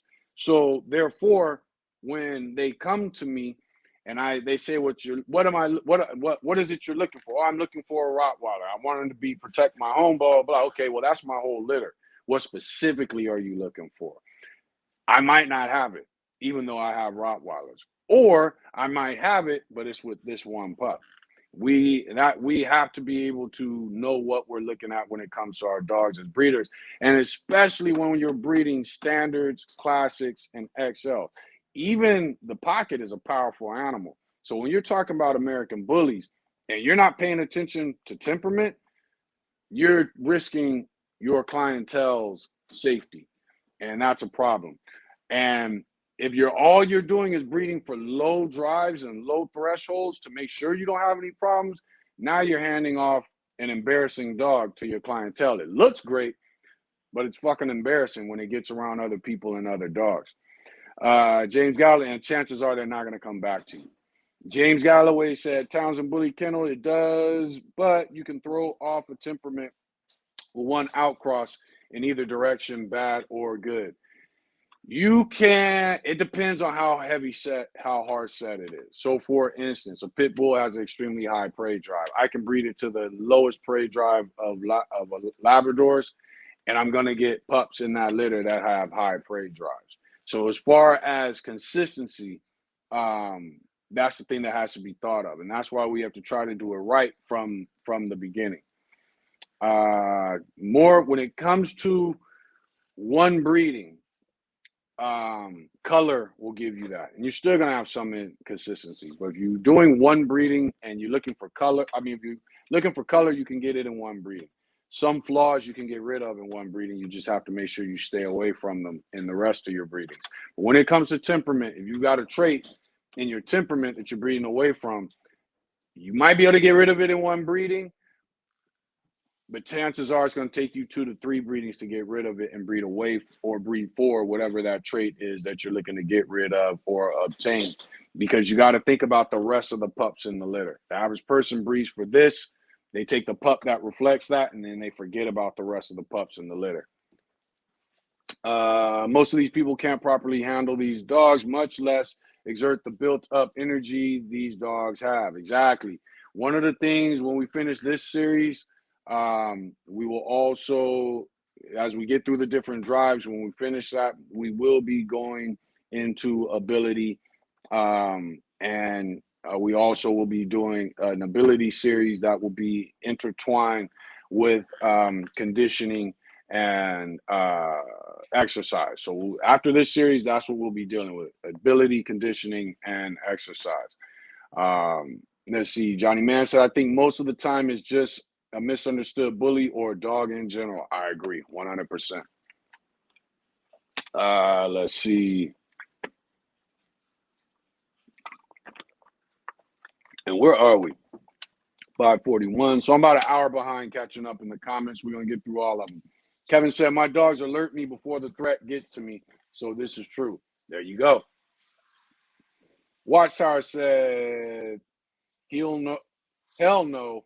My perfect companion got my back no matter what. Well, that's the thing. When you think about the word companion, that's supposed to be somebody that's got your back when we talk about humans. So why would we lower that expectation when it comes to dogs? James Galloway said, most are not trying to understand the dogs. They just trying to breed as much as possible to make as much money. There you go. That's the problem.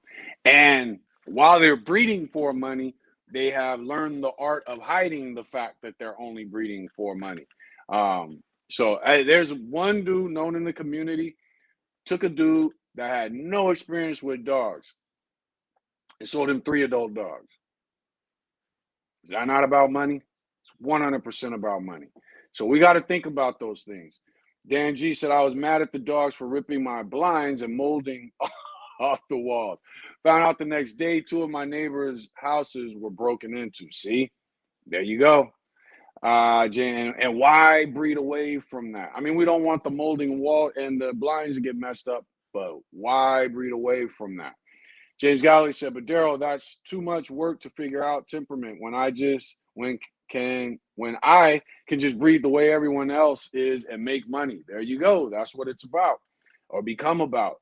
Johnny Mann said, every dog has a job. When you take that away from them, you are robbing them of quality of life. 100%.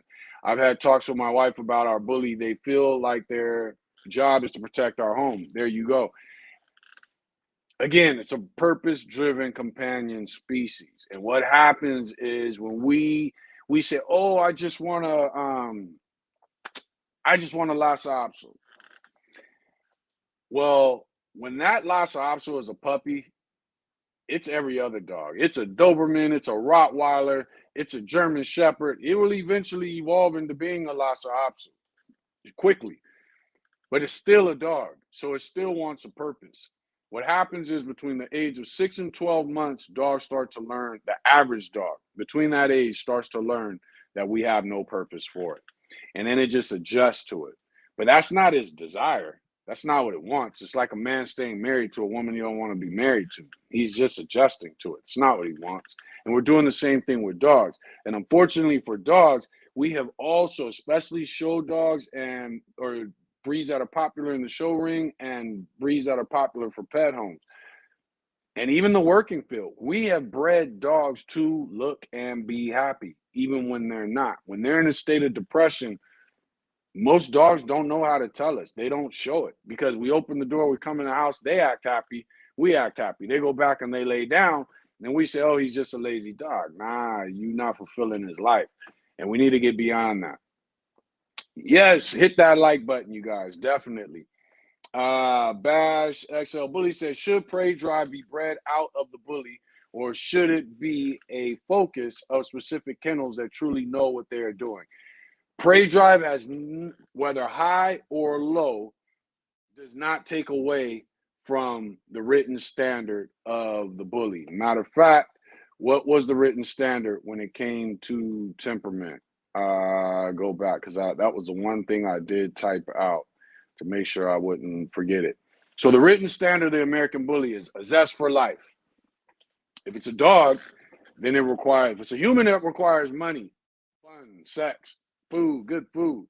But for a dog, a zest for life is going to be play drive, and it's going to be prey drive, because this is what makes it it. Along with an exuberant willingness to please. And this is purpose drive. This requires prey drive. It also requires some play drive. And bond with their family, pack drive. Their demeanor is gentle. That's cool. I've had a bunch of dogs that were high prey drive and were gentle. Great with kids. Average Beagle is great with kids, but still has a high prey drive. And extremely friendly with strangers. Dogs that aren't friendly with strangers tend to be protective, have a high protective drive. So do I want a high protective drive in the bully? No. Do I want medium, possibly medium to high? Guaranteed. Extremely friendly with strangers, other dogs, and other animals. So some people would say that means you can't have a prey drive in the dog. Wrong. I just gave you the example of Gambler's Virgil, who was a fighting dog, grand champion, and got along with cats. Gave you the example of Kayla, who would kill raccoons, coyotes, rats, skunks, raccoons. But when she caught my daughter's hamster, she brought it right back to us. We used to have a bearded dragon. She would kill lizards in the yard. But when we put Spike in the yard and let him chill and get some sunlight, she'd ignore him.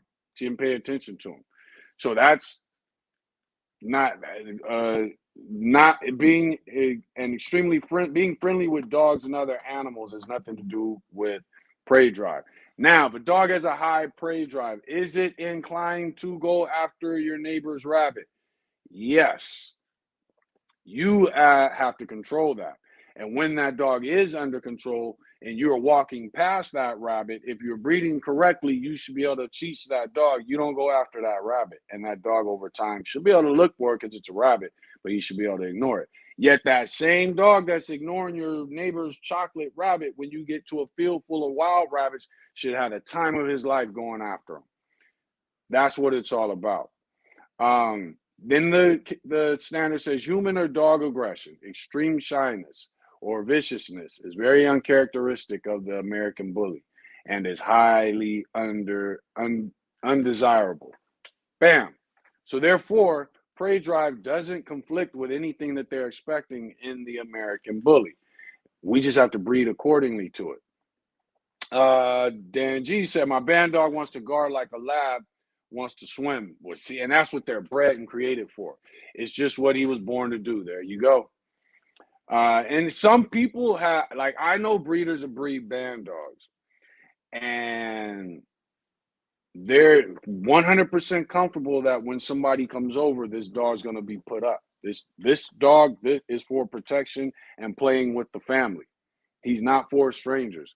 When we moved to Arkansas, Cardi Bull, she's our first line of defense in dogs. She's not going to be socializing with anyone.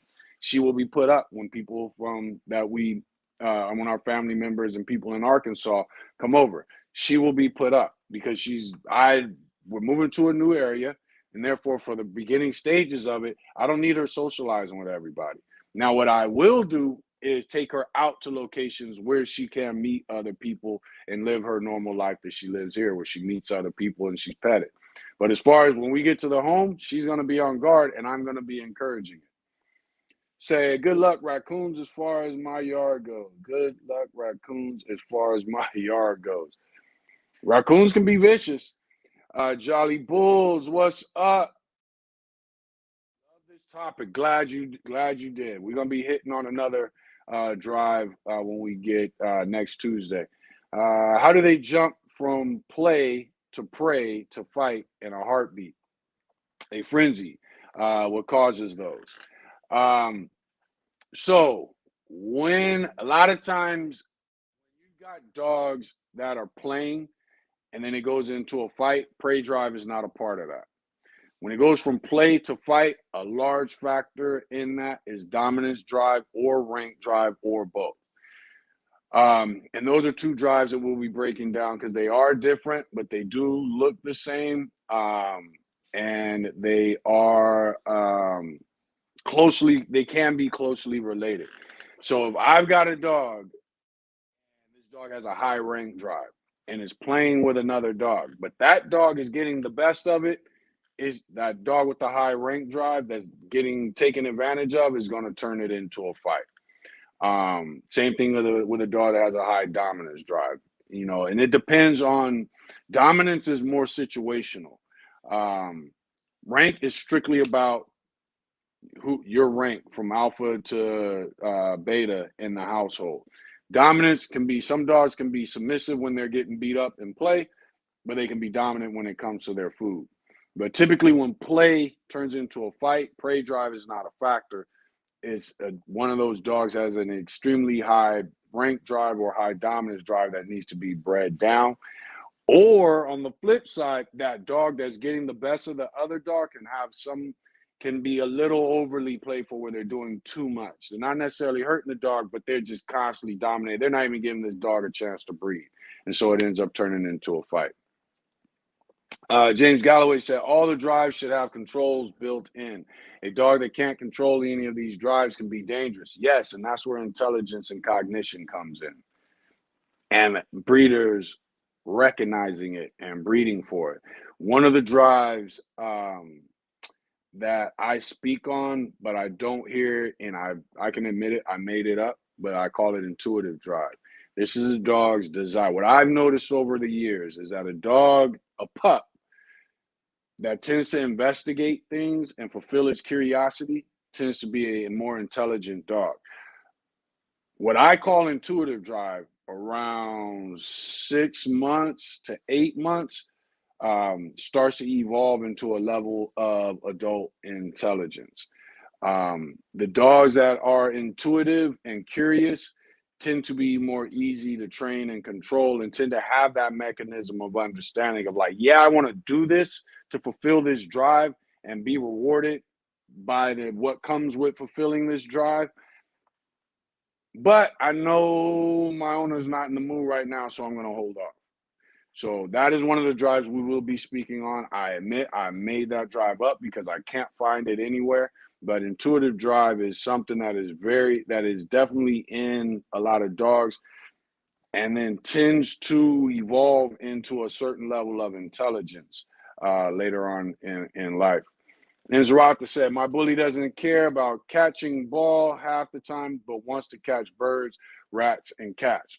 So the prey drive's there. He's just not into the ball. Why? The ball's not rewarding to him.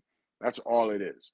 Now, if you get a chew toy, something that he likes to play tug of war with, and is light enough for you to use on a flirt pole, you'll get the reaction that you want. But I do know of dogs that had high prey drives, but will not go after a ball, but will go after everything else. Dan G said the gamest of dogs should still be stable and predictable. Very much so. James Galloway said 100. Exactly. Major League Canine says, salute, Daryl. Zero tolerance for unpredictable or unstable temperaments. I agree 100%. Some breeders know better and still breed unpredictable and unstable dogs because they get love in the community. 100% correct. Spirit Rider said, I use leave it if I see Bailey about to bolt. There you go. And if that's what's working, you may not want to lower his prey drive. You know what I mean? If that works. Now, if his prey drive is still a pain in the ass because of the times that you didn't catch him, then yeah, you may want to lower the prey drive, but make sure to replace it with something else so that you maintain intelligence. And pack drive, purpose drive, play drive are great replacements for lowering prey drive. I'm going to take my prey drive. My prey drive is at 4 and I want to take it down to a 2, then I need to take my pack drive that's at a 2 and bring it up or or purpose drive. I may not go for pack drive, but more purpose or play drive, and make sure you increase those so that there's a balance and the intelligence of the dog is maintained. James Galloway said, Dan G, there were very few dogs that went to the pit that the owner didn't know if they would get bit by their own dog or that they knew that the other handler can't wash. Exactly. So, just so people understand what James is talking about, when fighting was illegal and people participated in dog fights, a lot of times people would use poisons, oils, things that tasted nasty, and they would rub them all through their dog's coat. So then all of a sudden the dogs start fighting, and the awful taste or stink that came from this dog caused the other dog to not bite as hard. Some would use poison so that the two dogs are fighting. Next thing you know, um, there's this poison rubbed into the dog. The other dog gets a little bit of that poison. Next you know, he's getting weaker and weaker. He starts losing. Those frogs that have poison on them, a lot of people used to use that, squeeze that poison out of them and rub that into a wash and then wash the dog down. So to prevent this, what they would do is the two people would show up with their dogs, and before the match, they would bathe the dogs. I'm going to bathe your dog. You're going to bathe my dog. So therefore, the dogs cannot be human aggressive. Or I'm at least going to have somebody that I trust standing there watching you bathe your dog to make sure it's done thoroughly, so that you didn't put anything on those dogs. Another aspect of the whole game thing is the matches have to be broken up and restarted. They're constantly being broken up and restarted. One, that test for gameness. When the two dogs are fighting, is broken up, you restart those two dogs. And the purpose in breaking it up was one dog would turn. So two dogs are fighting, they go at it. And all of a sudden, one dog makes a move like he's trying to avoid getting bit or he's avoiding the pressure. If I own, okay, how can we do this so we're on the same page? I got a black dog and I got a white dog. I own the black dog and James owns the white dog. We let them go. Bam, they go at it, they're going head on. All of a sudden, I notice James' dog kind of turn to avoid getting bit or avoid the pressure. And I call turn on him. The ref who's watching over, if he agrees with me, he's going to say, okay, break him up because he turned. So then we're going to break these dogs up, meaning that I might have to grab your dog, you might have to grab my dog. The minute one of us gets bit, if James gets bit by my dog, fight's over, James wins. The reason in doing that is one, to keep everybody safe in the pit, and then two, to guarantee that these dogs were focused. You wanted to be able to handle these dogs while breaking them up. One of the worst things about my Jack Russell was she could get into it with stuff and I'd grab her, and her first instinct was to turn and snap at me. Now, as soon as she realized it was me, she wouldn't do it. Floyd, on the other hand, could be on anything. He could be in the heat of battle, and you can grab Floyd, and he wasn't going to be paying you no attention. He's just letting you do whatever. Floyd has gotten into it with coyotes, where the coyote behind him is attacking him, and Floyd's ignoring it. He's just waiting for somebody to get there to stop it. He's just focused on what he has, and that was what you wanted in the game matches. So what they would do is that once they call turn, they break it up. The dog so if I call turn on James's dog, then what we're going to do is we're going to go back to our corners. The ref's going to say, let him go. And now, instead of starting them at the same time like we did in the beginning, the dog that turned is going to be let go first. And then once he crosses that threshold in the middle of the pit, that's when I get to let my dog go. The purpose in that was to give him the opportunity to quit. So that if he turned like he wanted to quit, we start over. Now James is going to let him go. And then once he starts coming across that pit, he's got that entire distance all the way to halfway through to change his mind. If he changes his mind, game over, I win. If he doesn't change his mind, he crosses that threshold, bam, I let go of my dog, the fight's back on. Matter of fact, what some fighters, pit owners used to do is because he's coming across that line with so much momentum, I'm not just going to let my dog go. If I'm smart, I'm going to kind of push him to the side so that way that momentum gets broken up and they have to kind of spin. So that is, so again, these were dogs that were extremely aggressive. Now, were there pit bulls that were known to bite people? Yes. Colby had a pit that killed a game dog that killed one of his nephew, I think it was. So did it happen? Yes, but for the most part, these dogs were bred to be able to be handled by humans in high intense situations. Johnny Mann said, any dog that's not predictable, no matter how game it is, from bird to squirrel dog, from hound to setter, to APPT or presser, whatever, if it's unpredictable, it needs to be cold. I agree 100%. I agree 100%. What's interesting is they have this new thing they call rage syndrome. Um, I don't know that I fully believe in it. I think it's a scapegoat for breeders who have had unstable dogs. And they have one situation that isn't that bad. They put out a litter of 10, they sell all of them.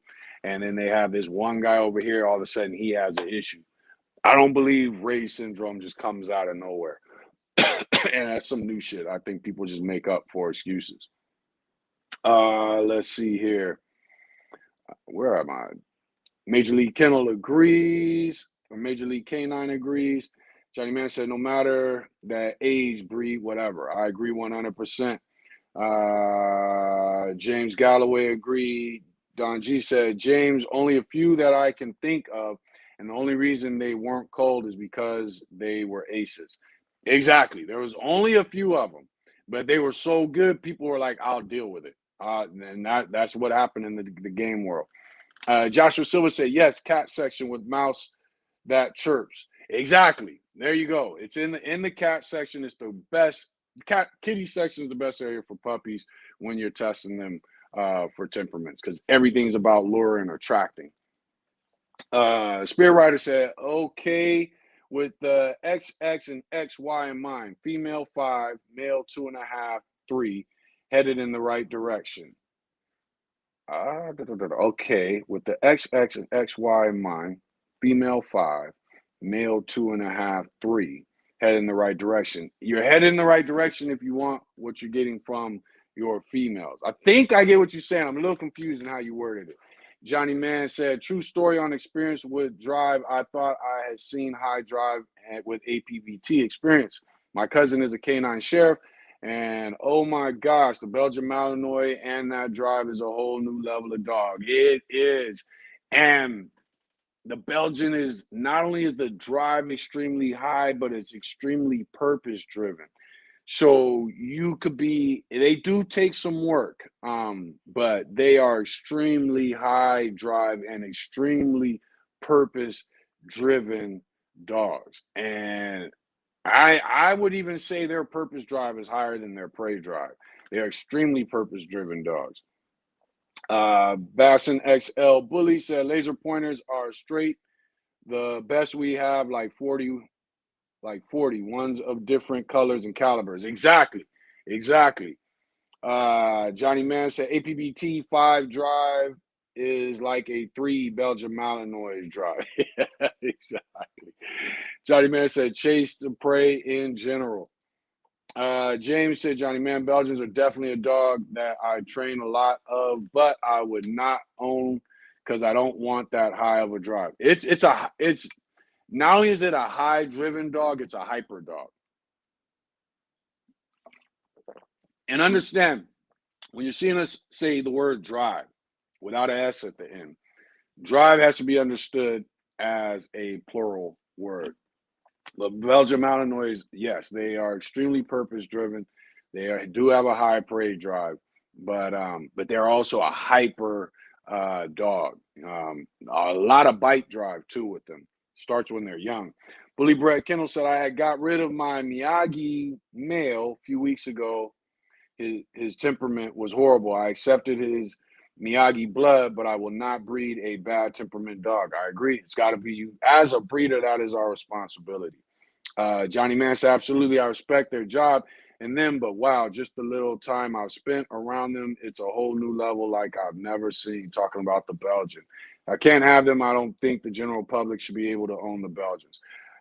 I agree. I agree. It's just a different breed. James, do you know of Katie Matthew? He's my trainer. Started following him with Lincoln was 4 months. James said, I've heard of him, but don't know him personally. Dan G said, people don't understand when you buy a serious working line dog, you're not buying a pet. Exactly. You've got to give it an outlet for what it was bred to do. You look at even the border collie, bred to herd, but it excels at agility, excels at frisbee catching, excels at all these things. You have to give a dog that's bred to do something else to do if you don't have sheep or whatever it is. For the American Bully, we say, oh, it has no purpose. You sure about that? Where did it come from? American Staffordshire Terrier, which is the watered down version of the pit bull. It was used for many, many purposes. Um, Various mastiffs, which are guardian breeds, and then various working bulldogs, especially if we're talking about the XL or the standard or the classic. So this dog came with a purpose, and if you're just trying to breed that away from that purpose by lowering those because you're unaware of it, by just lowering drives, you're going to be losing the intelligence that should have come from those breeds. Let's see here. Bowser, what's up, man? Thanks for joining in. Johnny Man said, right, and the bullies are based off of working dogs. There you go. And people want a couch pet that has zero interest in a cat or think there is no chance of it chasing a chicken or a rabbit. That's exactly true. And you can't get lucky.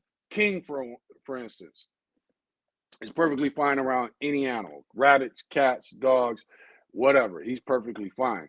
Can you guarantee that with every pup from his litter? No, you can't. You know what I mean? You have to breed for it. That drive will always be there, I believe, maybe in different levels due to selective breeding, but I'm not sure it ever goes away. Agreed. Let's see. Johnny Man, that's because people think they can just say it's a companion breed and that will get rid of the prey drive. There you go. The word companion breed is the biggest scapegoat. And I think with some registries that say this is the companion class or the companion breed, they just couldn't find other words. But the truth is, all dogs are companion breeds or companion species. So when you say companion breed, I think we need to figure out another name for that. Do you feel like the temperament is 50-50 genetics and training? No, because the thresholds within a temperament are 100% genetic. Okay, so drives, all dogs have the same drives. The only difference is based off that individual dog or that breed is the thresholds of those drives. So the threshold is not has nothing to do with environment. It is 100% genetic. The drives within those dogs have nothing to do with environment. They are 100% genetic. So for instance, if I have a beagle, he's going to have a high prey drive that is more devoted to scent. So some people will just block out the word prey and just say have a high scent drive. If I don't want him sniffing, I'm going to have to break him of that. If I don't want him searching for snails and lizards in the backyard and he's barking and making that annoying sound, I actually think it's a beautiful sound, but some people find it annoying. But he's making that sound. I don't want to hear that. I'm going to have to break him and train him of that. I'm going to have to distract him from those drives, but those drives are there genetically. There's nothing I can do to get rid of them through training. They have to be bred away from. So I got to take that beagle and then breed him to a chihuahua or something if I want to get rid of it. James Galloway said you learn to teach them to control it. Bam, that's what it is. You learn to teach them to control it, and you learn to teach them to control it by starting off by distracting them from whatever it is. WKRK9 said, Pat and pencil, keep notes of these drives and thresholds. There you go.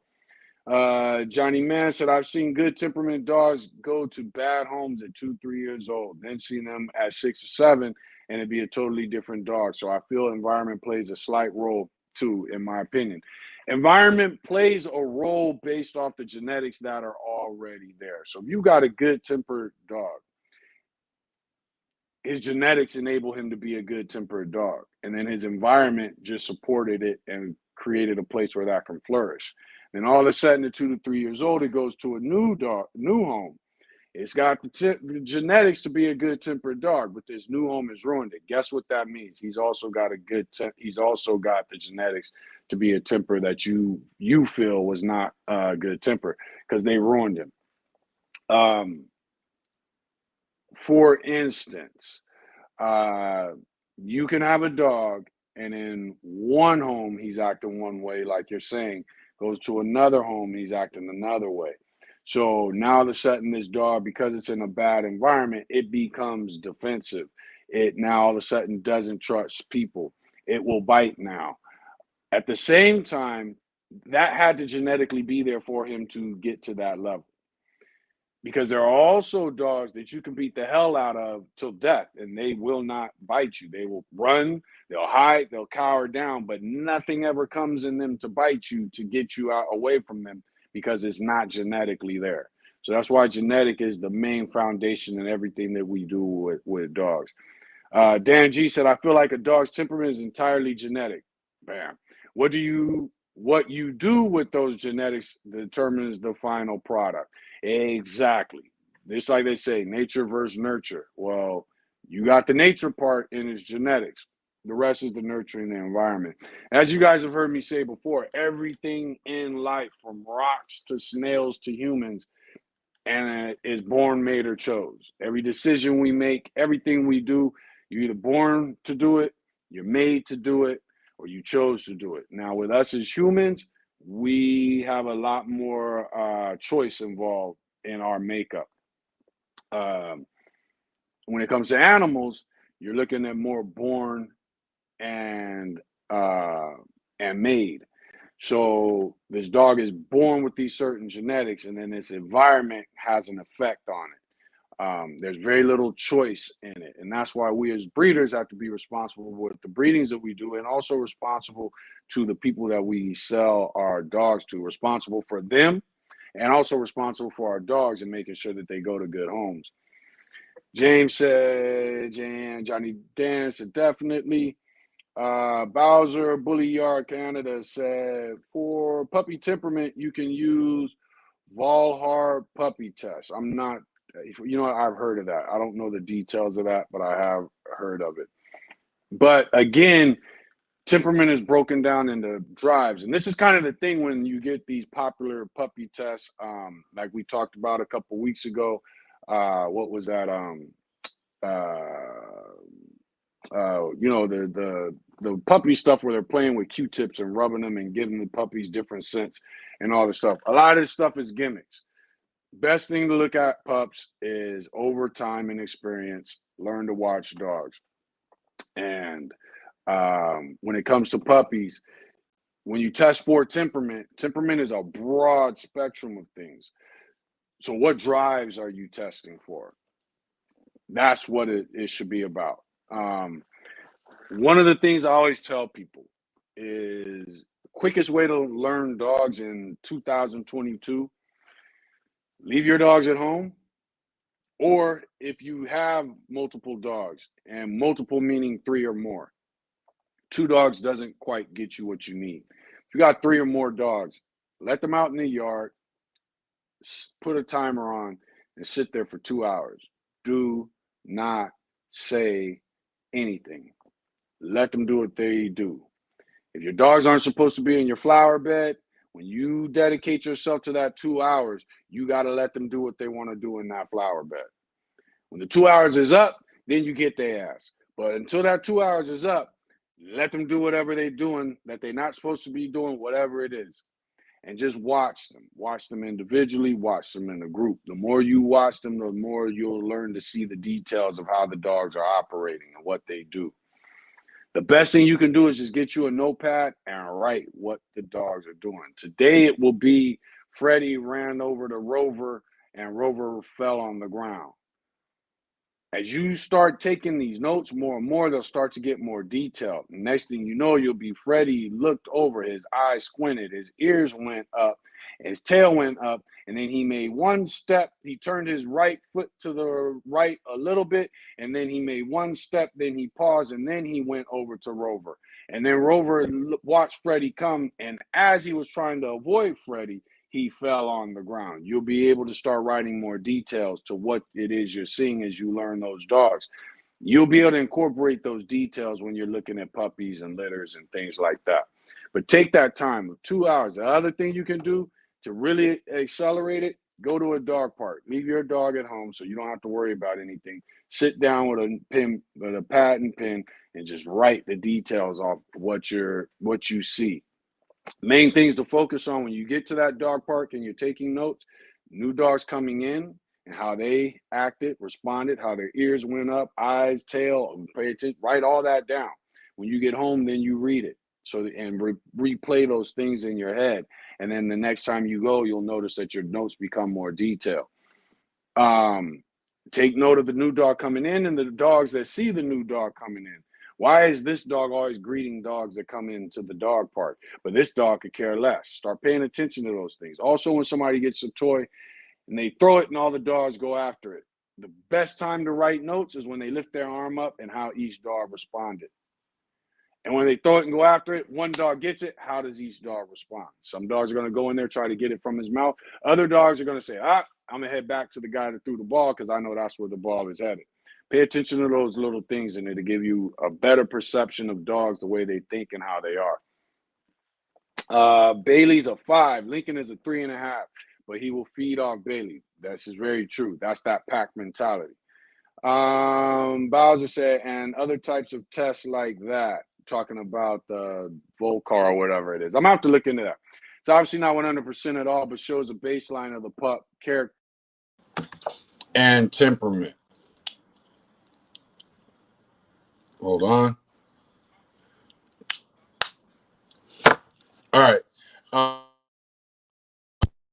100% at all, but shows a baseline of the puppy character and temperament. I can check that out. Matter of fact, hold on. What did you call it? Vulgar, because I've heard of it, but if somebody asks, somebody keeps stealing my pens.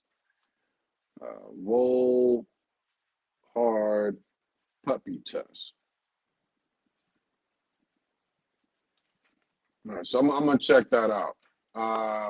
Let's see. Bridget Marie said, Velvet Crush Kennels from Facebook. What's up? Thanks for joining in. I think you knew. I don't know if I've seen you before, but thanks for joining in. GJ Yaz TV, love watching your channel. And QB&K, new breeder here for Rottweiler and Bully. There you go. It's been 2 years, and I'm finally going to have my first litter this summer in July. Gotta have patience. Congratulations. I think patience is one of the main things missing in today's breeders. When we got into this, we knew that we planned on, one, using our property in Arkansas to do the breedings. Cousin Aaron was supposed to be the one to go there, but me and my wife are going to end up going out there. Looks like we'll be moving out there next month. We're just waiting for another house to be placed onto the property. But because we knew in our environment where we are now, for me, I live on the corner, short fence, no privacy. I'm not going to do too much breeding here. My cousin was in kind of the same way.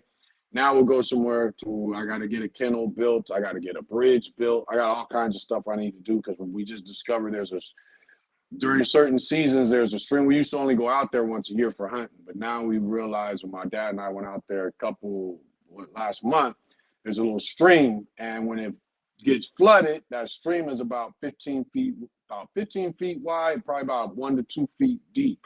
And it goes between where the house will be sitting and the barn where the kennels are going to be set up.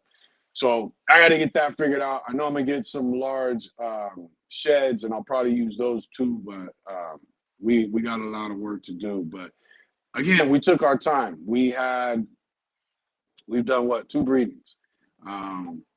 Initially to fulfill people that we committed to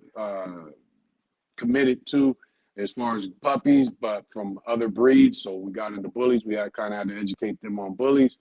And then we did, the rest of it was just studying the dogs. Our youngest litter is just over a year now. We haven't done a breeding since. And it's just about watching them develop, how they develop, seeing how things turned out. And that's what we did. You know, even with some of it, I would say to Aaron, hey, so and so's in heat. With most dogs I'm used to, if I bred them right now, they'd end up pregnant, guaranteed. So let's go ahead and breed her at this stage of her heat process. If we didn't do a progesterone test, see what would happen. Dog ends up pregnant or doesn't turn out pregnant. Now we have more of an idea of how bullies are when compared to other breeds that we dealt with. So welcome to the breed, and yeah, take your time with it. Study these dogs. There are way too many males having litters, and their litters are only a year younger than them. That's not how things are supposed to work. Michael Corleone said, how do I become the alpha over my bully and maintain it? It is in those little things. And that's why I say go to a dog park, watch dogs, and how the alpha at the dog park maintains it. He don't get pushed. If a dog bumps against him, he don't budge. But a lot of it comes from training. When you open your door to go outside with your dog, make sure that you're the first one. Tell him to step back. Make sure that you're the first one that goes out. You walking down the hallway and your dog bumps into you. Push him back. You know, don't let him push you off balance. You push him back with your leg. I'm moving my knee like you guys can see it. But if I'm walking, here's my legs, and he comes and bumps up against me. I'm gonna use this leg to push him back. You know what I mean? You don't bump into me. Eventually, your dog learns. Feeding. Dog can't eat unless you give them the food. Make them sit. Make them stay. Make them wait for a while. Then bam, and put that food down. And then start doing some obedience training. You know, sit, stay, roll over, whatever you think is fun, down. To me, staying down should be automatically taught to dogs. Sit is, you know, is up to you. And then also establish rules. If you've got a dog that is trying to assert his dominance, come up with rooms that the dog's not allowed in, but don't close those doors. You know what I'm saying? Furniture, keep the dog off of furniture. If he jumps on the furniture, the dog is automatically removed from the furniture. And use your presence more than your words. So if there's something that the dog wants, and I don't want the dog to touch it, I'm going to give it one command: leave it, whatever, like Betsy said, leave it earlier. But then you get between the dog and that thing, and don't let the dog get around it.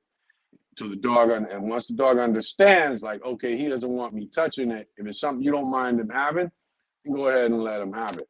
But you have to assert your dominance over the dog, and a lot of that is non-verbal. It's just your presence and how you move. Johnny Man said, I feel like it's mostly genetics, but dogs, like humans, are survivors and can adapt certain behaviors and new temperaments based on environment. There's truth in that. Pretty Eye Pit said, what's the relationship between a dog's temperament and a dog's personality? Are they the same? They are the exact same thing. Temperament is the dog's personality. Temperament is made up of various drives. And each of those drives has various thresholds, which is levels that drive is set at. And the accumulation of those thresholds within the accumulation of those drives is what gives you the temperament or the personality of the dog. Let's see here. Joshua Silva, what's up? Said Basin XL bullies. I don't breed bullies. I breed Crusher, but I'd say it's whatever you want in your program. I love high prey driven dogs. Same here. But most bully owners don't. They are connoisseurs don't. They will fuck your house up because they are super active. Also, chase everything that moves unless you do a lot of impulse control. Boom. I truly don't breed for consumers, so I breed for what I like. See, and that's the way I got until I got into bullies. I didn't breed.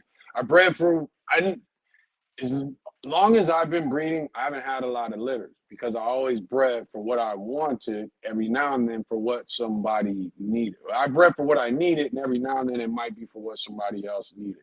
So I've never been that dude that you can count on me to have litters. We are now evolving into that, but I don't want to reach that point, which is why we've only had a few litters in 5 years.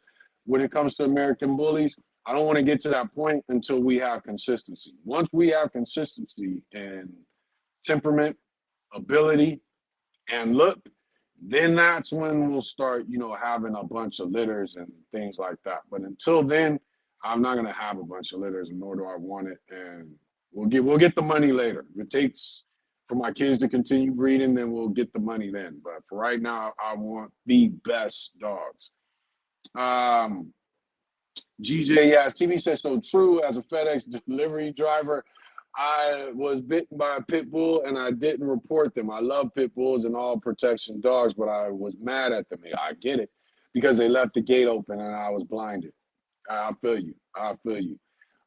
G-Line Kennel. But see, even that mentality, you got bit, but you didn't report it. That's because you're into dogs. That's your love of dogs. You know what I'm saying? Because the average person, they're reporting it and they want the owner of that dog to get in as much trouble as possible and the dog put down.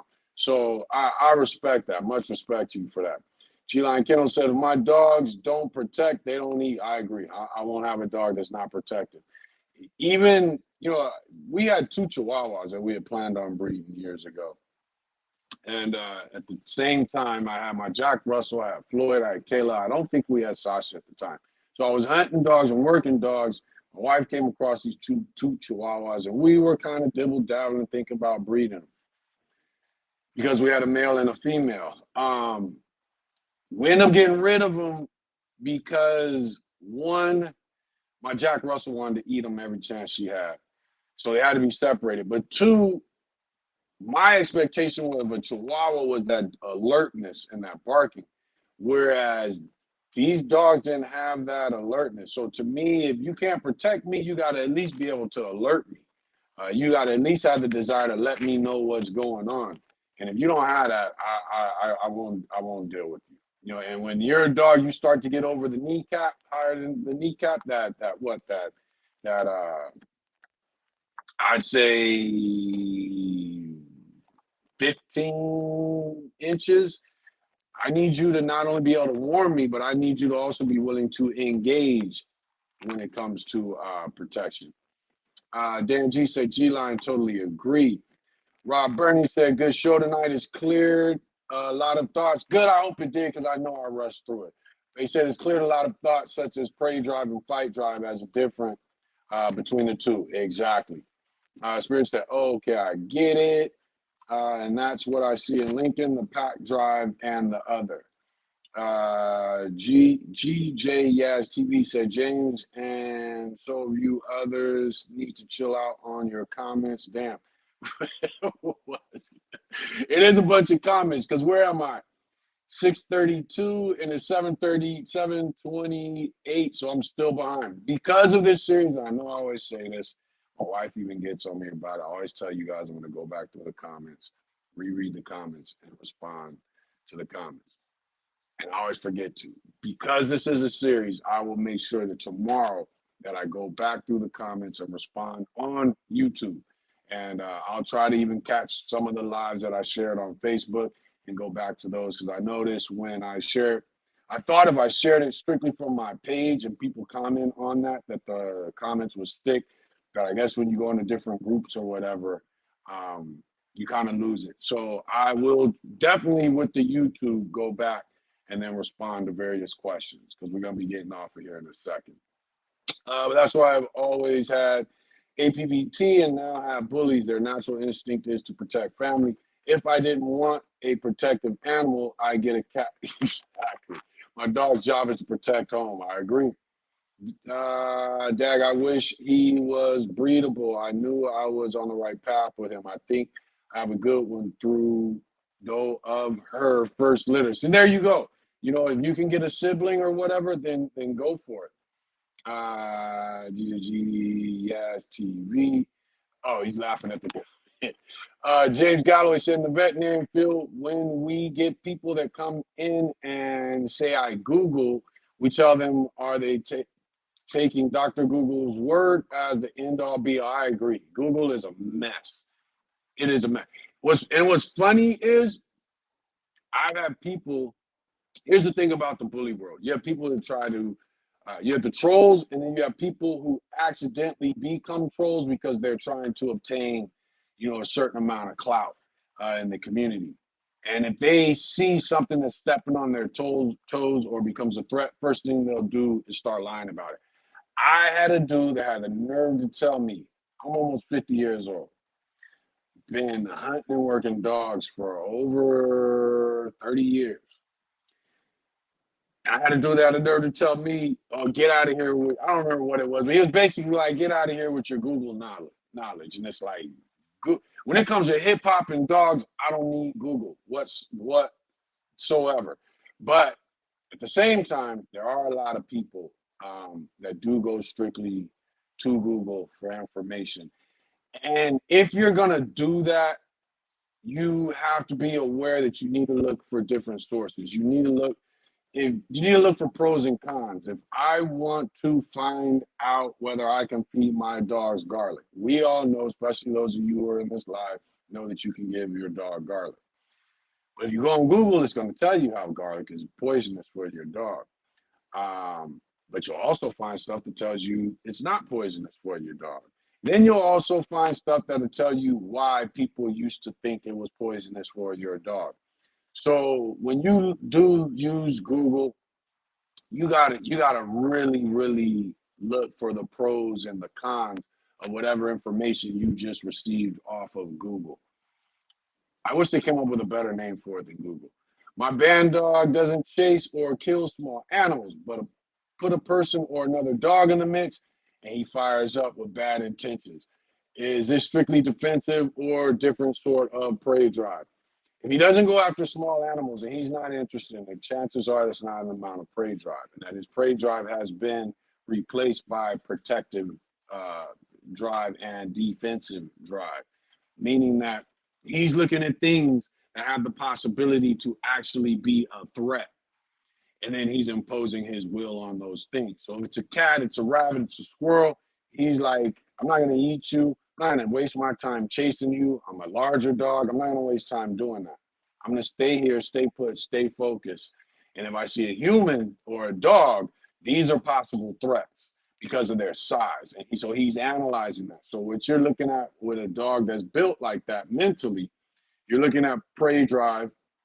You're looking at an element of purpose drive because he's a band dog. You're looking at prey drive. You're looking at defensive drive, and you're looking at protective drive. You're also looking at civil drive. Civil drive is a dog's willingness to attack a human without being provoked. So a high civil drive dog, if he's well trained, I can have him sit by me off leash, and you can be sitting across 100 yards away reading the newspaper. And as long as I say get him, he's going to go and he's going to attack you just as if you were a threat. He doesn't require he doesn't require agitation. You're talking about the thresholds of civil drive, and you're looking at medium to high, medium, low to medium, low. These are dogs that need a little more agitation. Medium to high doesn't require much agitation. But as you start to get lower on that drive threshold that we talked about earlier, these are going to be dogs that their civil drive isn't high, so therefore they require agitation. They need that person to act aggressive so that they'll go in on the defensive. Seaside Bully Camp says, so the males genetically give least to the pup than the mother. You said gives around 40%. Okay, so the males give the same amount of genetic information. The father gives the same amount of genetic information to the female pups in the litter, to the female offspring, as the mom does.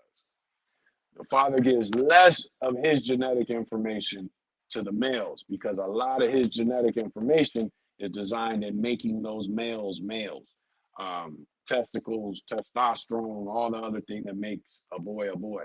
So that's the way it works. You said gives around 40%. I would say 40% is a good number. You figure when we did the math on it, out of the 10 pups, and what was it, 5.5 at minimum come from or represent the female. At its height, we're looking at possible 7.5 even. When it comes to the male, I think the number we calculated was 2.5 at the low out of 10 pups and 4.5 at the high for the male. So yeah, so if the male's not line bred or inbred, in the last 3, 4 generations, then he's only going to give about 40% of his genetic information to that entire litter. I didn't even think about it, but 40% I would say is about a good number. And when you get people saying, "Oh, the female dominates 80% of the litter," bullshit. The female dominates 70% of the litter, and we're a little close because now we're looking at 60, 70%. So I would have to say the male gives about 40 to 45% to the litter. 45 if he's good. Spirit Rider, protection mode. We will be speaking on protection drives as far as defensive and civil drive.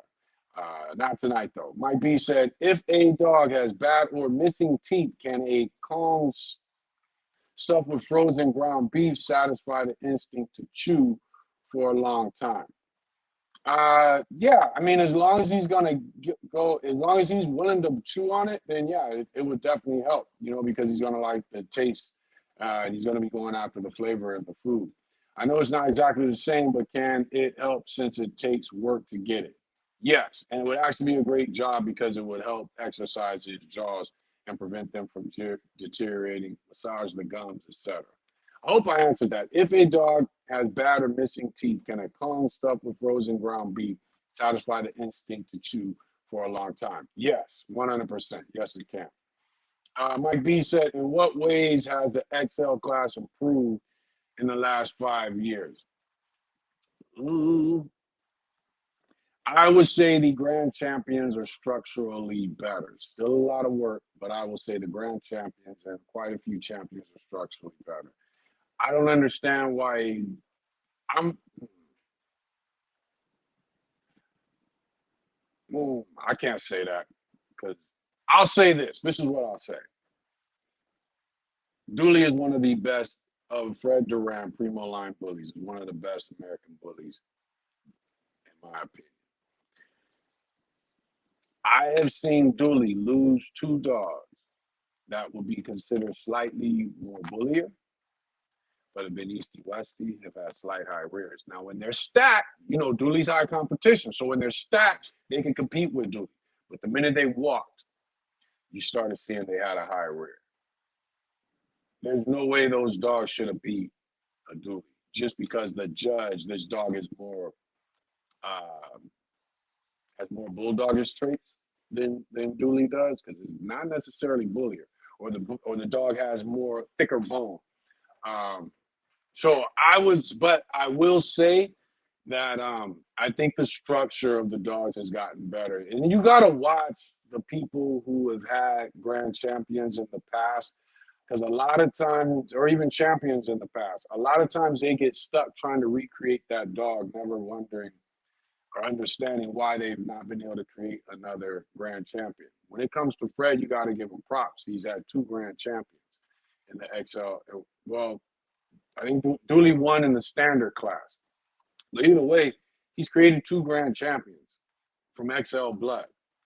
So, because Dooley's grandfather, if I'm not mistaken, the Saki Bomb is an XL.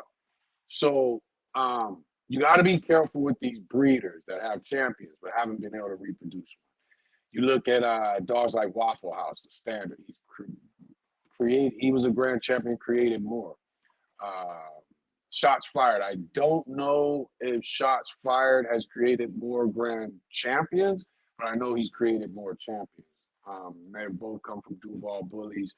I forget Waffle House owner, but Shots Fired owner is Joel. Sometimes we go live together, especially on Fridays. Um, but you got to take that. Also, remember the Friday lives are on Robert McCormick's page, also on his YouTube. They're not on my page, so be aware of that. But have they gotten better in the last 5 years? That's a good question that I hadn't thought of beforehand. Running through my head, I'm going to say yes. Structurally, I think the dogs are better. Still, they're winning with high rears and stuff like that. Now, as far as on Facebook, when I look at the XL class, I don't believe it's gotten better. Excuse me. I believe it is very stagnant.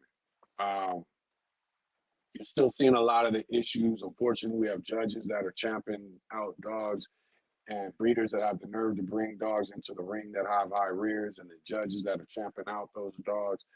Um, we've got dogs that look like a basketball melting. People are breeding to them with a clean female rather than just continuing and gradually doing the right thing in their breedings. So I don't believe the XL class has gotten better in the 5 years that I've been involved. You still have the same drama from the same people. I think it's about the same. I don't believe that it's gotten worse. What I will say, the reason I do believe the XL class hasn't shown itself to be getting better in the last 5 years that I've been involved is because the new influx of new breeders is not like the new breeders. When I first got involved in bullies, the new breeders were strictly in it to make money. Not all of them, but most of them. Those breeders now feel like they're OGs and all this other stupid classifications that we put on people just because they breed dogs. But now they feel like they know something. And then we get, I would say, the new influx of breeders over the last year to 2 years that I'm seeing come into the XL community actually want to create better dogs. And so that I will say, I think the new, when it comes to XL class, the thing that has gotten better in 5 years are the new breeders in the last 12 to 24 months, I think are better than the new breeders that came ahead. They more want to learn, they more want to understand than they did before. A lot of the new breeders getting into the XLs now aren't just looking for that quick buck. Against the grain bullies. That's a dope name. What's up, man? I plan on being laughed at when I breed my Chevy female to a pure Cottingham male, heavy red boy. What? But I know what I want. So it just make sure that when you do it, the stud books are still open. And if it gives you the structure that you need, then bam, you got a bully. You know what I mean? Bowser Bully Yard Canada, or you got the beginning stages of a bully, and as long as they're still single registering, then you should be able to get it in there. Bowser Bully Yard Canada said, my opinion, Chevy Red and Razors times Razors Edge equals pure fire. Working ability and good health, but volatile, inconsistent temperament, first generation. Some low drive, some prey monsters in same litter. Could be. My female Sasha, um, we kind of used her to back up Floyd. Floyd was only a 60, 65 pound dog. So even though he would hit hogs, kill bobcats, coyotes, um, he would take a lot of injuries. And like I said in the beginning, um, Floyd went through a phase for about, I would say, probably about probably about 4 or 5 years where we just called him Scarface because his face was constantly scarred up, his legs, his chest was constantly scarred up. So I ended up getting a Razor's Edge female to breed to him and also to kind of back him up. Kayla would back him up. She was a larger dog, larger than him and the Razor's Edge female. She was probably about 70, 75 pounds. Um, but she fought very strategically. Floyd needed another dog that was going to bash in there just like he did. And it was a Razor's Edge female that I used. And their litters were amazing. Johnny Mann said, against the grain, to me, the new working pit bull type dogs are just as much a bully as these exotics and massive crosses, if I allow them old school bloods live to be 12 to 16 years old. Yeah, I would say, well, I mean, a lot of those working style, what they call working pit bull dogs, I think it's the ADBA that calls them that. Um, they are the beginning phases of the American bully. A lot of them came from, a lot of those dogs are used for weight pool, and a lot of those weight pool dogs went into the XL American bully. Johnny Mann said, but that old school APBT blood definitely has higher prey drive than the new lazy bully. I will say that. I do love the turn down drive of bullies for home life situations. Exactly. I agree. And for me, I think the most I might do with the dogs, like even Justice going bear hunting, that was just to test her as far as scent training so my cousin could watch her intelligence. If they came across a bear, see how she do. Then we found out bear hunting is illegal in California, which we didn't know. It was my dad, my uncles that fussed at us for doing that, fussed at him for doing that. Cardi Bull, Justice also, they've done a lot of rabbit hunting. When I move, I do have cousins that trap hogs out in Arkansas. I will probably test some of the dogs and see what they're made of when it comes to that. Um, the woods are a lot thicker. California, it's a little easier to find your dog. The woods in Arkansas are a lot thicker, not as easy to find your dog. So I'll be very calculated on what I do with my bully that I just paid a few $1,000s for out in the woods. You know, those that have that high pack drive want to stay close to me until I send them off. I'll probably use dogs like that out in the woods. But I'm kind of figuring out now, my cousin and I have actually been going back and forth. Like, okay, how can we test our dogs even further before we start breeding them? So that's another thing we'll be getting into. Let's see, Barry McCulkiner say, here from watching Bully Talk. Thanks for the knowledge always. Much love and thanks for joining in. Spirit Rider said, no, it was the cat situation last year. I'm sure we talked about it. Bo just stood and watched. Lincoln went into shock when it was over. Puke shook. It was scary. What? Wait a minute. I kind of remember that, but I don't remember it exactly. I don't remember Lincoln throwing up. Or you puked. Okay, I'm thinking you. Okay, look, I got Lincoln puking. I think you're saying you puked. Okay, my bad. I remember the story. Can you go back over intuitive drive? Okay. Again, this is something I came up with. You're not going to be able to Google it. You're not going to be able, but what I've noticed over the years in training and developing and just trying to bring the best out of dogs is there something that takes place in the first 6 months of a dog's life that doesn't seem to be there when a dog gets like 12 months and older. So I didn't know what to call it. I didn't even really know what I was noticing, but it was consistent. Whatever it was, I was noticing it. As I started looking for it in younger and younger pups, the younger the pups got, the more I realized is it seemed to be this level of not curiosity, but fulfilling curiosity. And that's why I call it intuitive drive. Basically, I hear a sound over here. I look. A lot of people do this thing where they bust pots and they want to see the puppy's reaction to get them used to loud sounds. My thing is, I want to make noises in places that the puppy's not looking to test their intuitive drive and see how they respond to that noise. It might be a squeak sound today, might be something else tomorrow. Um, when puppies start putting their nose to the ground, I will take different scents and I will drag them certain places, make it drag it a certain distance. That puppy will go, he'll get it.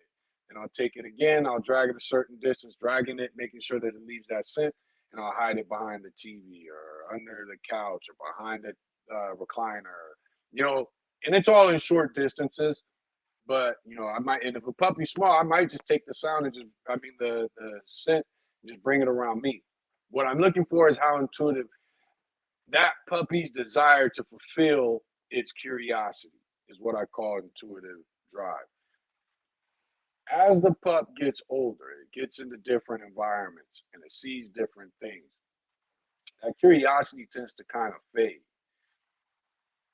But what I've noticed is those puppies that had that higher intuitive drive seem to end up the more intelligent puppies of the litter. They seem to figure out things faster than other puppies of the litter, especially litters that I've kept and litters that I've kept close, where I've been able to go out and see those dogs with their owners.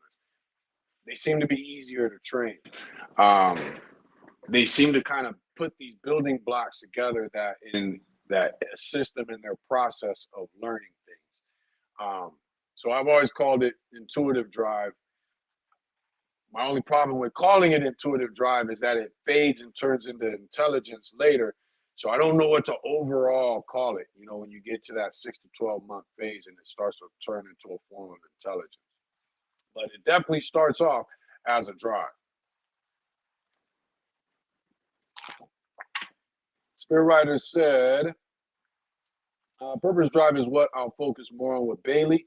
That will help as you explained it. That's one of my favorite drives to manipulate. Mr. J, what's up, man? Thanks for joining in.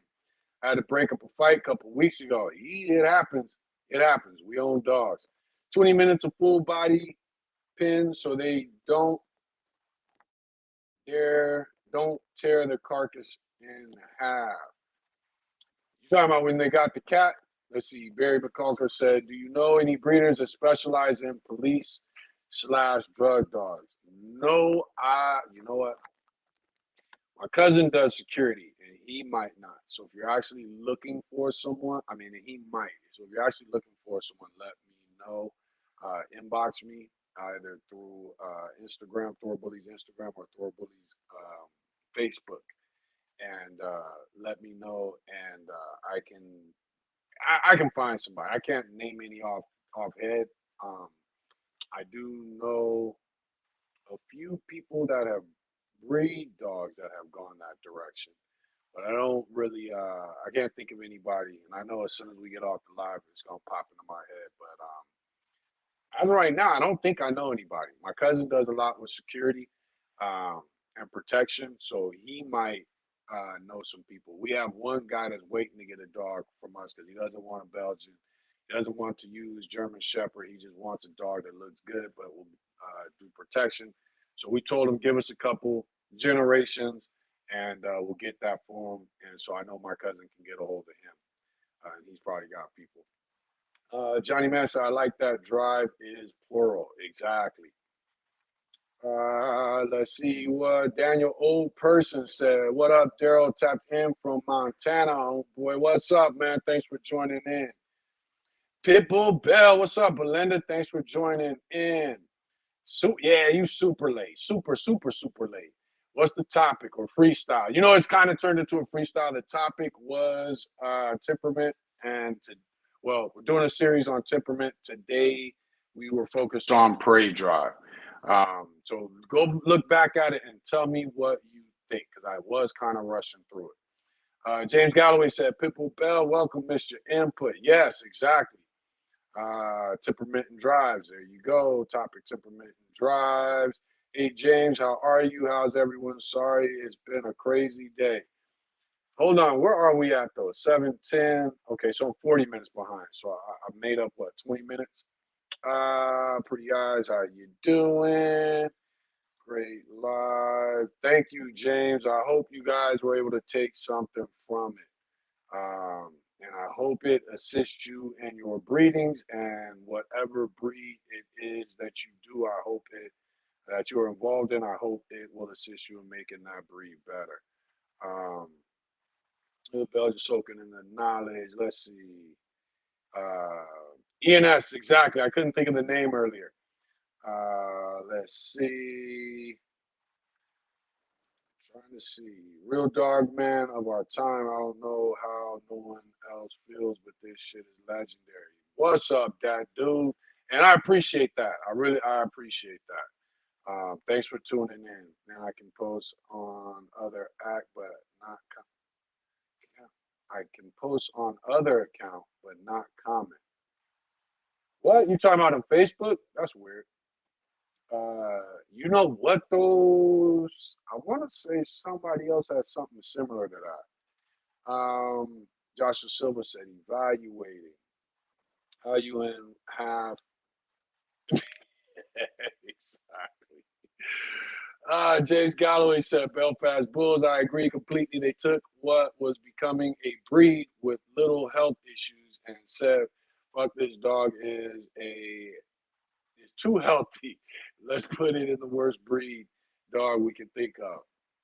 Hey, all my posts go last in feed. Couldn't do anything for 2 days. Got a month post. Wow. All over a comma. Don G said, if I gave my dogs 2 hours, the backyard would look like the Malice at the Palace. Great show tonight. Thanks for joining in, man. Mercado's Bull said, good evening, XL man. There we go. Chris Mechanic said, yes, got to have patience. I'm in the, your Facebook is showing up. There's a couple other ones in here. Mercado's Facebook is showing up. So he said, yes, got to have patience. I'm in the game boat. I'm in the same boat, DJ. Yes, TV with all the losses I endured. Hey, it happens. You know what I mean? But I think if we take our time and we're patient, I think we have less issues. Like there dudes be having litters and parents and kids only a year apart. It's the truth. Healthy dogs matter, boss. That's right. Belfast Bull said, you know the truth, Pit Bull Bell. Chris McCann said, I make all my dogs sit and stay before they eat. That's good. As a matter of fact, I got to feed the dogs now. I don't want a dumb dog and can't go hiking with. Hey, I agree. I agree 100%. Regardless of how big the dog is, it should be able to do some basic hiking. Rhodes, what's up, man? I'm about to get off here, but welcome. Definitely go back, check this one out. It was on Temperament, the Temperament Series. First part, which was today, was on Prey Drive. So explain how to break it down, how to breathe for it. Check it out. Tell me what you think. Joshua Silva said, yes, sir. I'm right with you. Money will come. Best dogs first. There you go. I just got home from the grocery store. That's actually where I kind of got to go to. G-Line Kennel said, my perfect bully would be 15 at the Withers, clean conformation, protective, pit bull on steroids. Well, see, they used to push that.